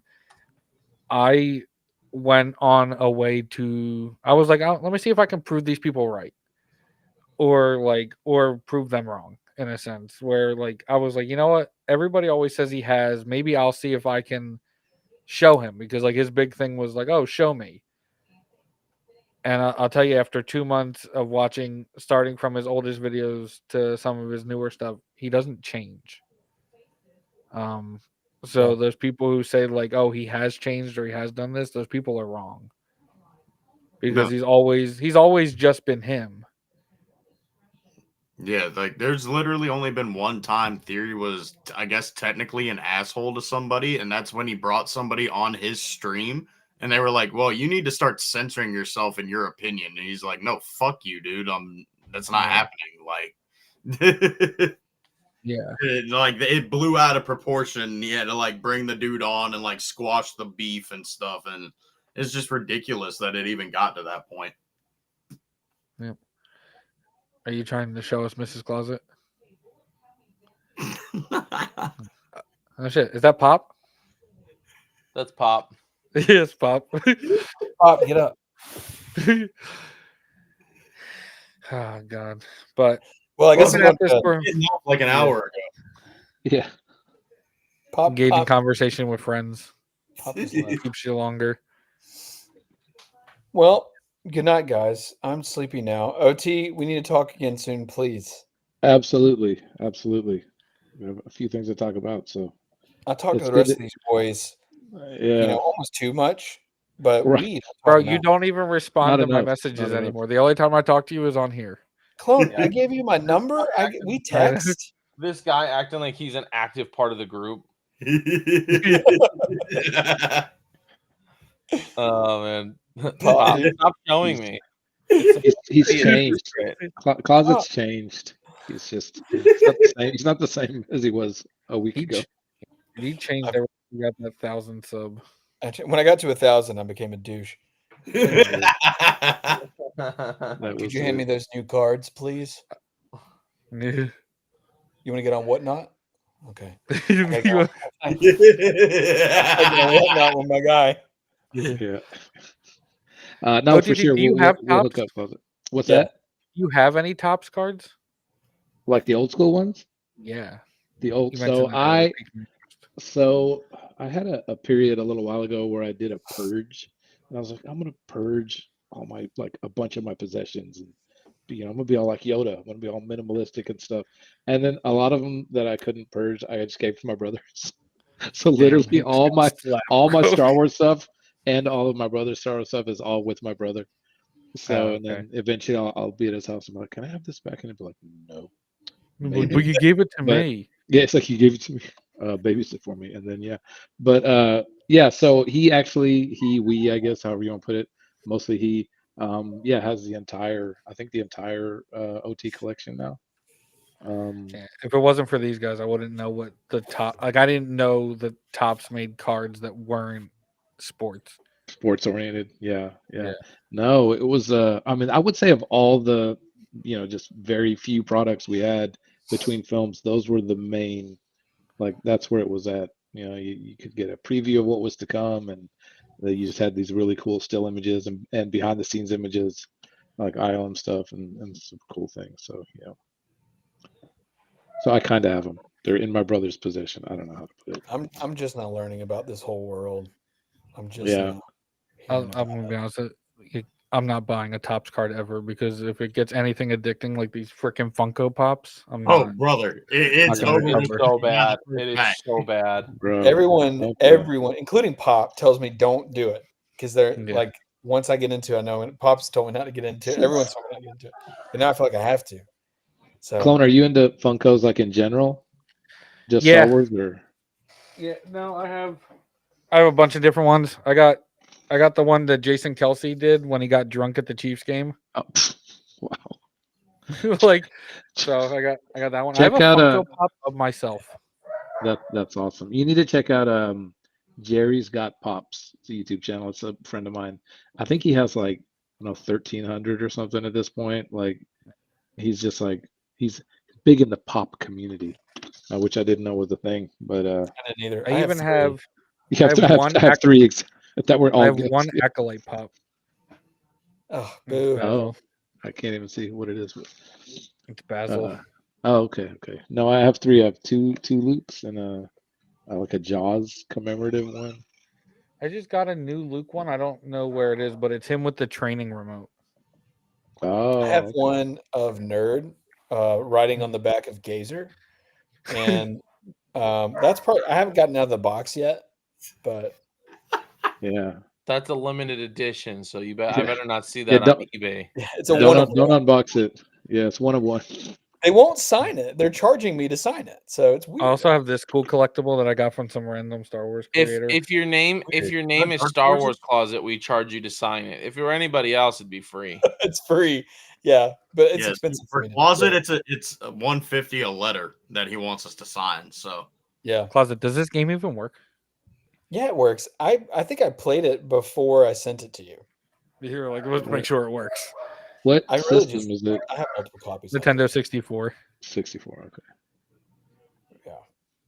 Wow, You're missing out, man. You're missing out. There's nothing better than the original Super Star Atari Wars. Hoth Oh. battle with the Yes. 2 pixel AT-ATs. Dude, You can the emulate it fact on your that- phone. The fact Yeah. that the Hoth battle is on that game makes no sense, Yeah, but I love it. It makes no does sense. not. That's how the game starts. And Yeah, and yeah, Don't do yeah. that ever again. It's terrible. It's I don't know what Pop's doing, man. Pop, you're stressing Yeah. me out. Pop is Comments. Pop. Let's see. Oh, he's put some emojis in the chat. Okay, he's down to single words now. LOL. Wow. He's Damn. tired. Are you tired? yeah, it's way past freaking bedtime right now. Ricky. And yeah, I've just been. He's out the closet. I'll be honest with you. I work from home. I have sat in this chair since 10 o'clock this morning. Oh, dang, man. Well, good for you. Okay, I'm gonna out Clone on that. Clone was like, "Yeah, I get off at 8." So I thought you said like you had a commute or something. No. I work from home, but like I got dogs. You gotta so, like, I'll decompress go after pick work them and out. stuff. Yeah, But for no, sure. I for just sure. have to change the setup He around just a little up bit. and he's like, oh, man, I hate this commute every single day. Walks over to his chair, plops back down, goes, God, I hate my job. Well, that's why I was watching Lord of the Rings. Like I was like I had it on my TV. I was like, okay, let's watch this. I got Clone nothing to do. Clone is literally he is. What do? You do coding, don't you? Yeah, I do IT work. Yeah, he's doing IT On and some with coding the while watching Lord of the Rings. That's the life. He's killing it. My job like actually gave me like a footrest, like for under my desk. What? Hold on. My I'll grab job will it. give You me hired?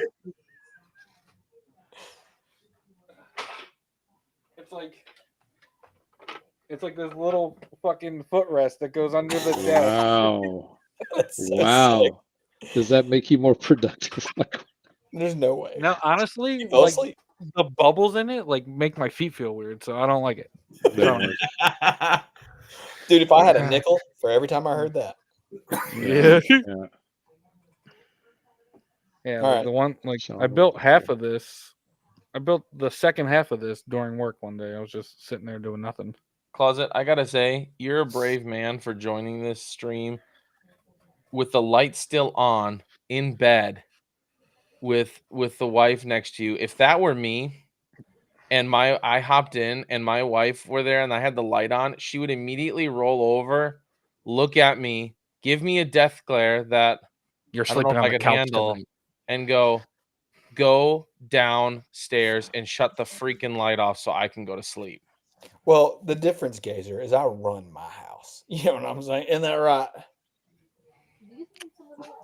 All right, never mind, guys. She's like, you ain't run shit, bro. Never mind, guys. I actually just peed a little bit. I got so nervous. That took You want everything to- I had. All right. Y'all didn't notice that he was shaking the whole time that he was saying it? I run my house. Did I say that Nerd was going to kill you? What? He said that I No, said that you he- said it to me, Closet. You said it to me. I did? Yeah. Like, I swear, you looked me dead in the face and was like, yeah, my wife thinks you're going to kill me or something. I was like, what the heck? That's when you were drunk. You do look a little I didn't- sus. I don't. Nerd, I think you that gotta- was one you too many gotta death bear with sticks me. for you. No, the death sticks weren't the problem. It was the fact that I was running off of like 2 hours of sleep the entire weekend at ICCC. Yeah, you were. Not me. I got good didn't sleep. go till 2, 3 in the morning. Plus, then what was it, ended like a my 3 hours drive 5. for you to get there? Like It was 3 or 3.5 4 hours? hours. We stopped at a Kentucky Fried Chicken that wasn't open yet, and we didn't know. You didn't go to Bucky's? Should have found the Bucky's. No, I go to Bucky's privately. Oh, okay. That's a religious experience for Closet every time he I don't goes. like to share my experience at Bucky's with anyone. If I'm ever like in Daytona, because that's where my niece lives, I go to the Bucky's there, but it's not too often I go. Gazer, when are you in Atlanta? So here's the deal. The reason I'm going to Rebel ScumCon is because that trip got canceled. They had I think I know why it got canceled. That's why I was asking. Okay. Yep. So we had bought our flights from Southwest, and so obviously not going anymore. Shout out Southwest, sponsor us. Yeah, the Southwest just gives you credits like equal to what you paid. So for my round trip ticket to Dallas, I only ended up paying $110. Gotcha. That's so okay. Well, now I'm a little disappointed, but at least we'll be in Texas. yes. I'm 3.5 hours from Atlanta. I'll see you tomorrow. I'm trying to do what I can. I'm trying to do what I can to go to the Denver Fan Expo. Ooh. Pop, don't you mean he works in the Bucky's restroom? So He goes to the Bucky's restaurant. I'm so sick of Pop. I'm so sick of you. Dude, Pop. their restrooms are great though. They are. Everything Ricky about knows. Yeah. Me and Ricky, we'll go there. We'll get ourselves some beaver nugs and hit the bathroom, and then head back to another con. That's just a Tuesday for me and Ricky. I've never been to a Bucky's. Me either. I drove by like 3 of them on my way to ICCC, and I was like, I'm not stopping there. Gas Oh, cheap. It's like that's It gonna is add cool. at least like an extra 45 minutes on my trip just because I'm You not listen gonna to me, get out nerd. of- You listen right You can now. get a If you lawn. want the- You can get If like you a want lawn the chair for widest $5. experience of your life, you go to a Bucky's. Okay. If you No, want if I want to something have the that's greatest experience of my life, I'll just watch Star Wars. no, the most Caucasian experience you can have I'll is go at to a Cracker Barrel. and a Cracker Barrel. Cracker Barrel, then go to Bucky's. You'll see some of the whitest whites of your life. And they all have the shirt, and they're like, "Man, this place is the best. I ain't ever been to a Bucky's before. Have you tried their brisket sandwich? It's good. It's oddly good for a gas station." just like that. Like he's. Oh You've my never God, he been has a outside home, have you? What's outside home? Boy, I bet they wouldn't like the way I talk in Nebraska. I don't bet they'd be like, "That boy is shucking corn instead of growing corn." You know what I mean? I ain't shucking nothing. Oh my God. All right, me and Ricky are going to bed. All right. Good night, Ricky. Good night, Good Closet. night, Closet. Closet. Good to talk. We'll talk later. RT, I'm gonna send you. I don't think you have my cell. I'm gonna send it to you on X real quick.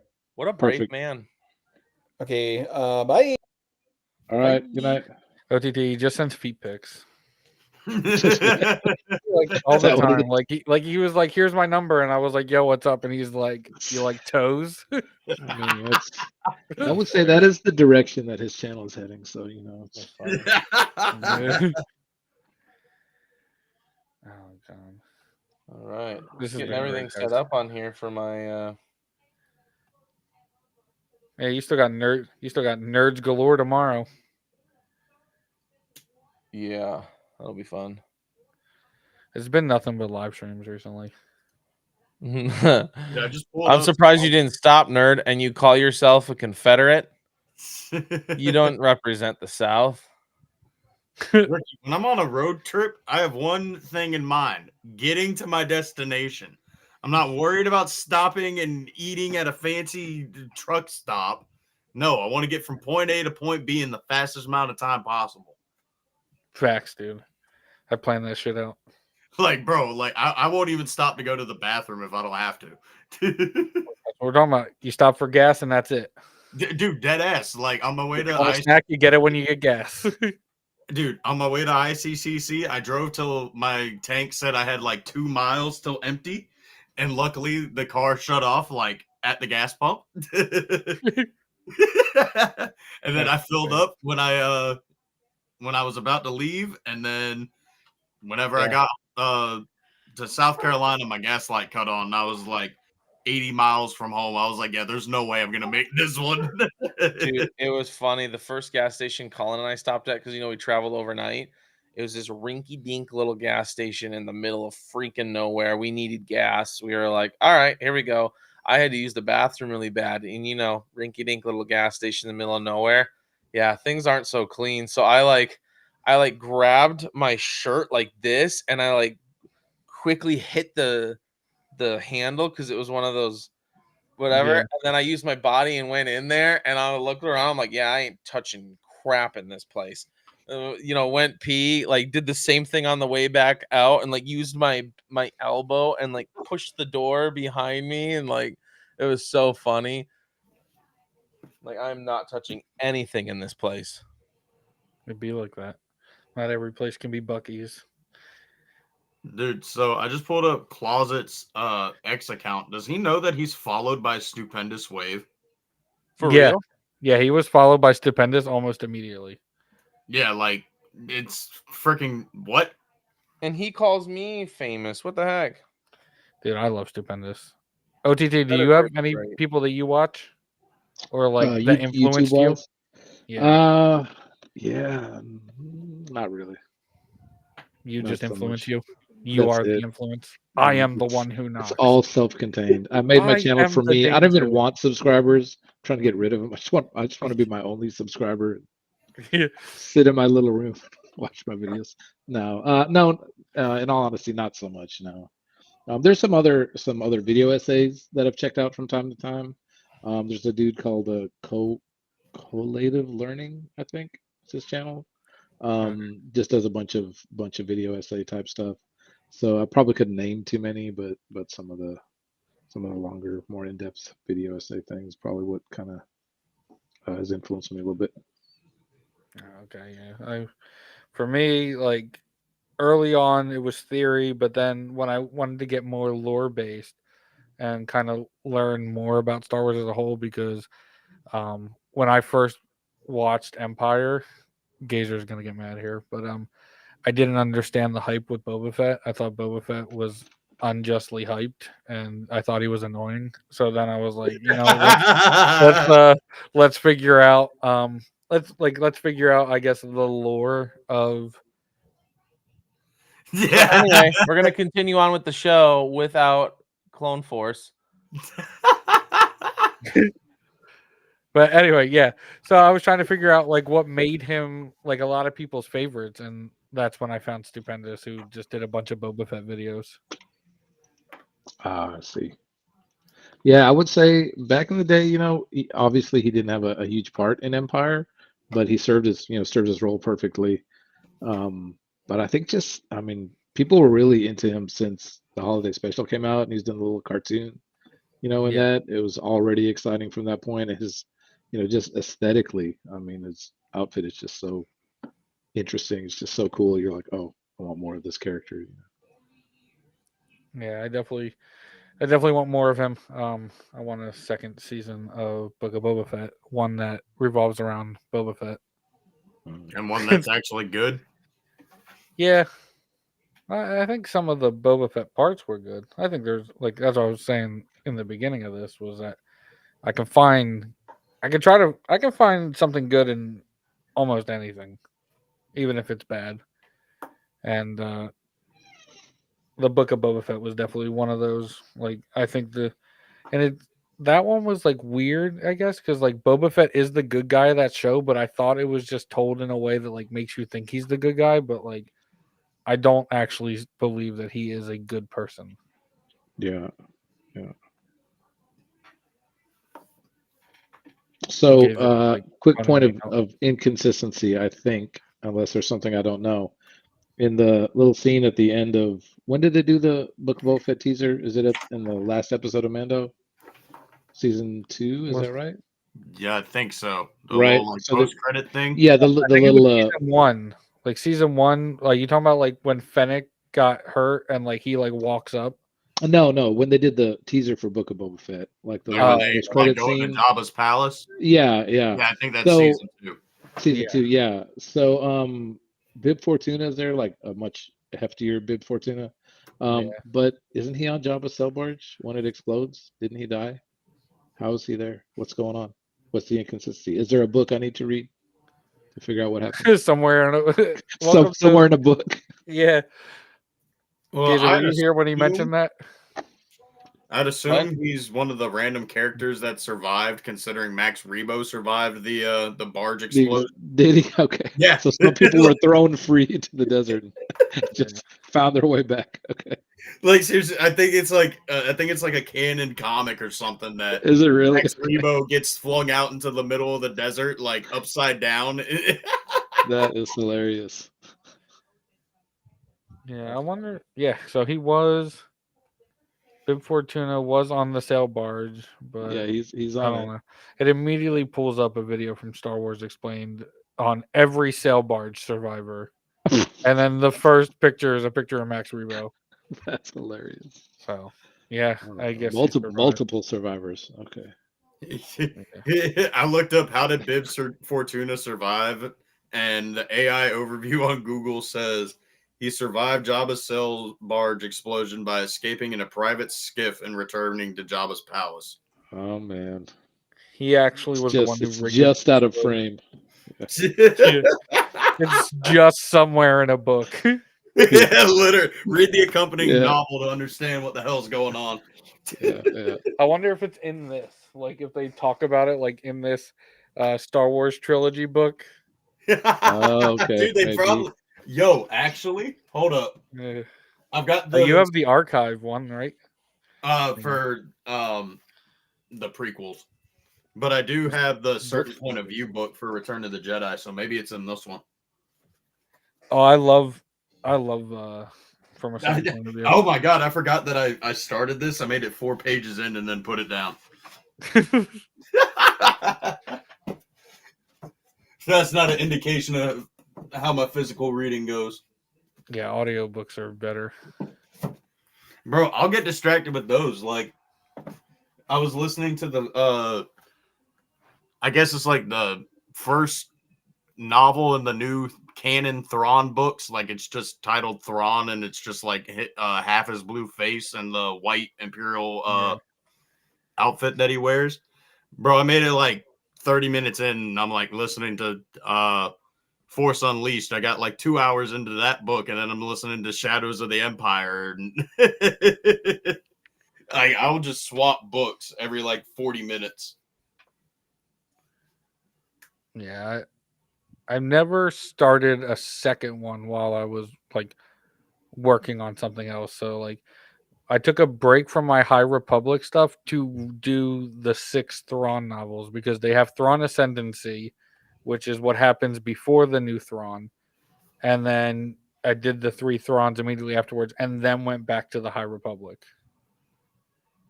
But now like I'm doing a video series on it. Like that's what my channel is focusing on right now that there's no other shows coming out. Like I'm doing a High Republic like in timeline order, so I'm starting with phase 2 and then I'll go phase 1 and then phase 3.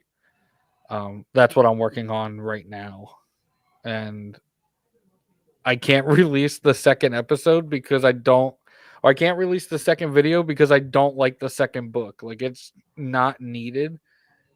There's like one line you get in like the first couple sentences of the book. Everything else is not needed. It doesn't add anything. I'm like, dude, the rest of this book wasn't needed. I don't know how to put that in a video. Bro, it's kind of like this. But I have to. This book, I got this because everybody was talking such good shit about it. I like that one. I did that one. You like this one? Bro, I have not finished it because it's so boring. Why do I care about Yarrow Proof cleaning out a freaking library?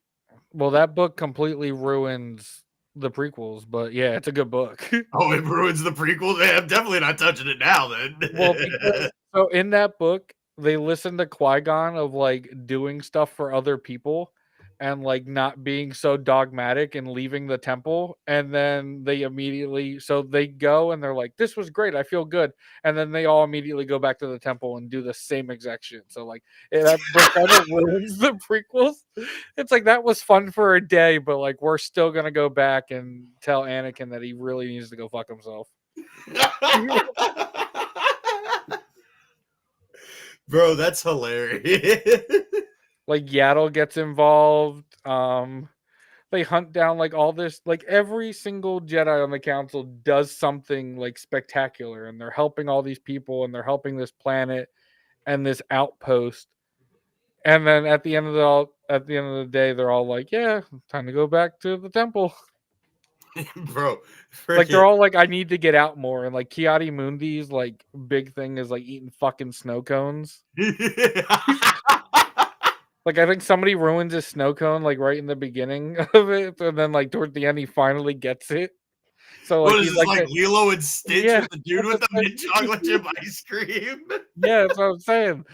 So yeah, that book is that book's hilarious because like they listen to Qui-Gon, but then immediately afterwards, I think is like Revenge of the Sith, or no, after that is like Attack of the Clones or something like that. I forget where that book takes place. Well, no, obviously it takes place before the fucking Phantom Menace. Phantom Menace. Or no, it takes place during that time, kind of, or whatever. It's just stupid. And I think it's like a year or so before the Phantom Menace or something Yeah. like that. But Yeah. dude, I was reading it and I was like, okay, it starts off pretty good with that, the hijacking at the beginning with Obi-Wan and Qui-Gon. I'm like, yo, this is good. And then it's like, by the way, we're going to this outpost that they're closing, and Yarl Proof is going to clean out the library for 3 chapters in a row. And it's like, why do I care about this, bro? Who cares that he's cleaning out the library? Like, I don't. And I put it up and I haven't touched it since. But now I might just have to go and see Kiadi Mundi get a snow cone ruined. Yeah. I'm like kind of now I'm like mistaken on things of what books I've read now. Because I think there's another book that came out, but maybe it's this one. Is that the book that starts with like them stopping the guys from hijacking like a speeder, or not like a speeder, but like a bus? Yeah. And then they just keep, like, I think in that novel they just keep running into them. Like Yeah, the entire it's novel literally they just that. keep They running go, into them. yeah, because I think it's a Depa's on a Balab. mission. Yeah, she's working with like the top leader of that syndicate or whatever it is. Yeah. Like Yeah, those Depa and guys Mate are get trying to get involved. in with them, and they keep fucking up like every chance they get. Yeah, they're just the Three Stooges of Star Wars. That all is the same book. That's how many different storylines are happening in that book. Like Yaddle gives some like very impassioned speech or whatever, and like something's supposed to explode because of the way that they talk. But because Yaddle knows that if she says these phrases, this case will explode and pretty much harm everybody there, she sends Yoda up because he speaks backwards. And they're like, he said the words, why didn't it blow up? And they were like, he didn't say them in the right order. What's his problem? Bro, okay, I actually might have to go back and finish this book. Yeah. Or not. Yeah, dude, actually, and I think at like one point, Kiadi Mundi, like this one girl's like trying to set him up, and she's like she's fighting with her husband, and like finds Kiadi Mundi, and she's like telling her husband, she's like, it's over. I have a new guy now. And Kiadi Mundi's like, what the hell is happening? Yeah, I didn't get to that part. Yeah, it was OTT. I don't think you'd like it. It's just so dumb. Is it EU stuff, or is it canon stuff, or what is it? Unfortunately, it's canon. Yeah, it's canon right before Phantom Menace. Wow. Let's see. I think they're Explains a lot about the look on Yaddle's face in the one shot she's in. Yeah. Yeah, because it's got the novel timeline. So there's the High Republic, which got change your camera. And right before is so I went on and can you guys hear me all right? Yeah. Yeah. So I'm testing out the things on my laptop real quick, and I have the DJI Osmo Pocket 3. So I've been setting things up while I've been on the stream on this laptop, and I was able to connect my Osmo Pocket 3 via USB-C to this laptop. So now I can do live streams and stuff from this laptop. So when I go to like cons and different things, I can run a quick live stream anywhere I'm at. Right from there. Oh, very cool. Yep. So sorry, not to make you guys the guinea pigs, but hey, you guys are the guinea pigs. Oh, it's okay. I like being the guinea pig. sounds good. OTT, what equipment are you running? Like, what do you use for a mic? So I have a really about to be at the end of its life laptop, and let me see what mic this is. It's a very cheap Fifine is the name of the Okay. company. Dude, I feel like That's all I have 678. is a Fifine. Yeah. I feel like I screwed myself because I bought this Rode. I bought the Rode Pod mic, but I still I don't know. Like I bought this $20 M Amazon audio, mic. I Nice. bought this M audio interface, but when I use, and I don't know if you guys have always like heard this or not, but when I use Riverside, everybody says I speak really soft, like they can't hear it. So like apparently the interface I have doesn't have enough preamp in it. And they were Okay. like, "Oh, get like one of those Scarlett, whatever they're Oh, called." the So I Focus have, rights. yeah, they're like, "Get one of the Focus rights," but I haven't done it yet. They're good, but they're fucking pricey, bro. Like I used to do know. music production and stuff. Like Yeah, I'm looking at 119, but like, dude, I still use my phone as my camera. Like that's like Okay. right now it's connect because we were talking earlier. I use my Mac, so everything can be done with like corresponding products. So I Yeah. plug my iPhone in with a USB-C cable, and it's like, hey, congratulations, you have a camera. Right. No, I think it's fine, man. That's what I'm going to start with when I start doing talking head stuff anyway. I'm not going to invest in a camera initially. Yeah, I know. Go with the old I know, phone. like Closet has like this expensive Sony camera that he said he got used somewhere, but I looked it up and the camera's like $700, and he has like the clip-on Rode mic. oh, it's probably like the ZF1 or something like, or the the ZF1. Yeah, some kind of Sony thing. Yeah, I got a Canon Rebel. What is this? Yeah, R100. Just a simple compact, no flip out screen. That's the only downside. That and is that a like, mic thing attached to the top of it? yeah, I got a Rode Is it the wireless Rode? mic. Yeah. Is that the Wireless Go or like the Wireless Me or whatever the hell it's Wireless Go. called? Okay. Yeah, they have two different versions. One allows you to have onboard storage when recording, and the other one doesn't. And I think there's like a $50 price difference. Only other downside from my camera is like I've got a 128 gigabyte SD card for it, but yeah, the camera itself can only record up to like 30 minutes of footage, no matter how much memory you have in it. Yeah, it's insane. But for compact DSLR, got it on sale for like $400. I'm pretty happy with it. Yeah. Yeah, I'm probably just gonna keep using my phone for a little while. Yeah. No, your shot looks good. I mean, videos look good. Yeah, I decorated this little corner because, like, if I have to do a meeting, like we use Teams, and everybody's like, "Oh, like everybody's like blurred or they have a background," and I immediately like, "No, dude, this is my Star Wars stuff. I'm flexing it." Nice. Like it's an immediate conversation piece. They're like, "Do you like Star Wars?" I was like, "No, I fucking hate it." Did you know there's Star Wars stuff in your room? Yeah. No, so my brother put this here as a joke. Yeah. Bro, I went to go get my hair cut today, and the lady that cut my hair, she noticed my it's not, come on, arm, work with me. I got a Anakin saber on my arm. And she looked down at it and she goes, "Oh, do you like Star Trek?" And I looked at her, I was like, well, first of all, no, I don't like Star Trek. This is Star Wars. And second of all, no, I absolutely hate that franchise. I don't know why I got this tattoo. Lady looks at me with the most puzzling look on her face, like, so why'd you do it? And I was like, because I love Star Wars. It's a joke. She's like, I don't get it. And I was like, I'm a Star Wars fan, so essentially I hate Star Wars. Like, get online, lady. It's 2025. Can you guys hear me all right? Yeah. Yeah. I wore this hat one time to get a haircut, and they were like, "Oh, is that an Ahsoka hat?" And I was like, "What are you talking about?" And they were like, "Your hat." And they were like, "It's from Star Wars," and I was like, "Never seen it." Dude, I was like, I just thought this Harry looked Potter? cool. Yeah, I got it at Hot Topic. It was blue. It was blue and orange. Mm. Fun fact though, I went to Philadelphia and this blew off my head and immediately got ran over by a Tesla.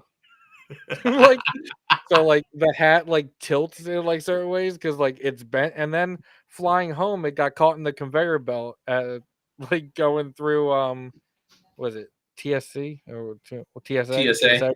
Yeah. Yeah. I was thinking TSC. That's Disney Ticket and Transportation, or that's TT. I don't know what the fuck it is. I'm just Ticket and You're funny. Transportation. That's TTC. All right, guys. I think we're getting on about 3 hours, a little over 3 hours now. Yeah. So Yeah. Yeah, I gotta let the dogs out. OTT, it was great finally talking to you. Absolutely. For more of your videos. Thanks for being great on. talking. Sorry I had to be in and out tonight. I had some family stuff going on. I was taking care of the kids. So No worries at Never all, man. apologize. It's been a great pleasure meeting all y'all, and maybe I'll do it again with y'all sometime soon. 100%. There's no maybe about that. So Sounds good. absolutely. Yeah, So you're already booked for tomorrow. What are you talking I'll about? book for No, he's busy tomorrow. We were And the originally next day. And the next day. and the next day. Yeah. That's No, it's hilarious. been really fun. Appreciate it, guys. Yeah, thank you for all you do with Absolutely. the original trilogy, and I your shorts appreciate are that. what's going to inspire kids to actually watch it, even though they might think it's old. Thank you, man. Yeah, Thank right. you. I hope so. Yeah. All right, brothers. Take care. Have a Guys, good don't night. forget, bottom of the screen here, go to Rebel Scum Art and Apparel, use code StarWarsgazer, get 15% off your entire order. Also go to saberspro.com, use code Gazer, get 10% off there as well. Don't forget, I also have some sweet merch I have set up, including this new Gazer snapback, multiple different colors. Go get yours today. Appreciate you guys. Guys, thank you for watching. We appreciate you. We were consistently at 15 to 20 people, so it's been great. It's been fun. OTT, thanks again. Cloneforce97, you rock. And you guys, thanks for watching, and may the force be with you always. Well, what have we here? Now, this podcast is something that belongs in the clouds.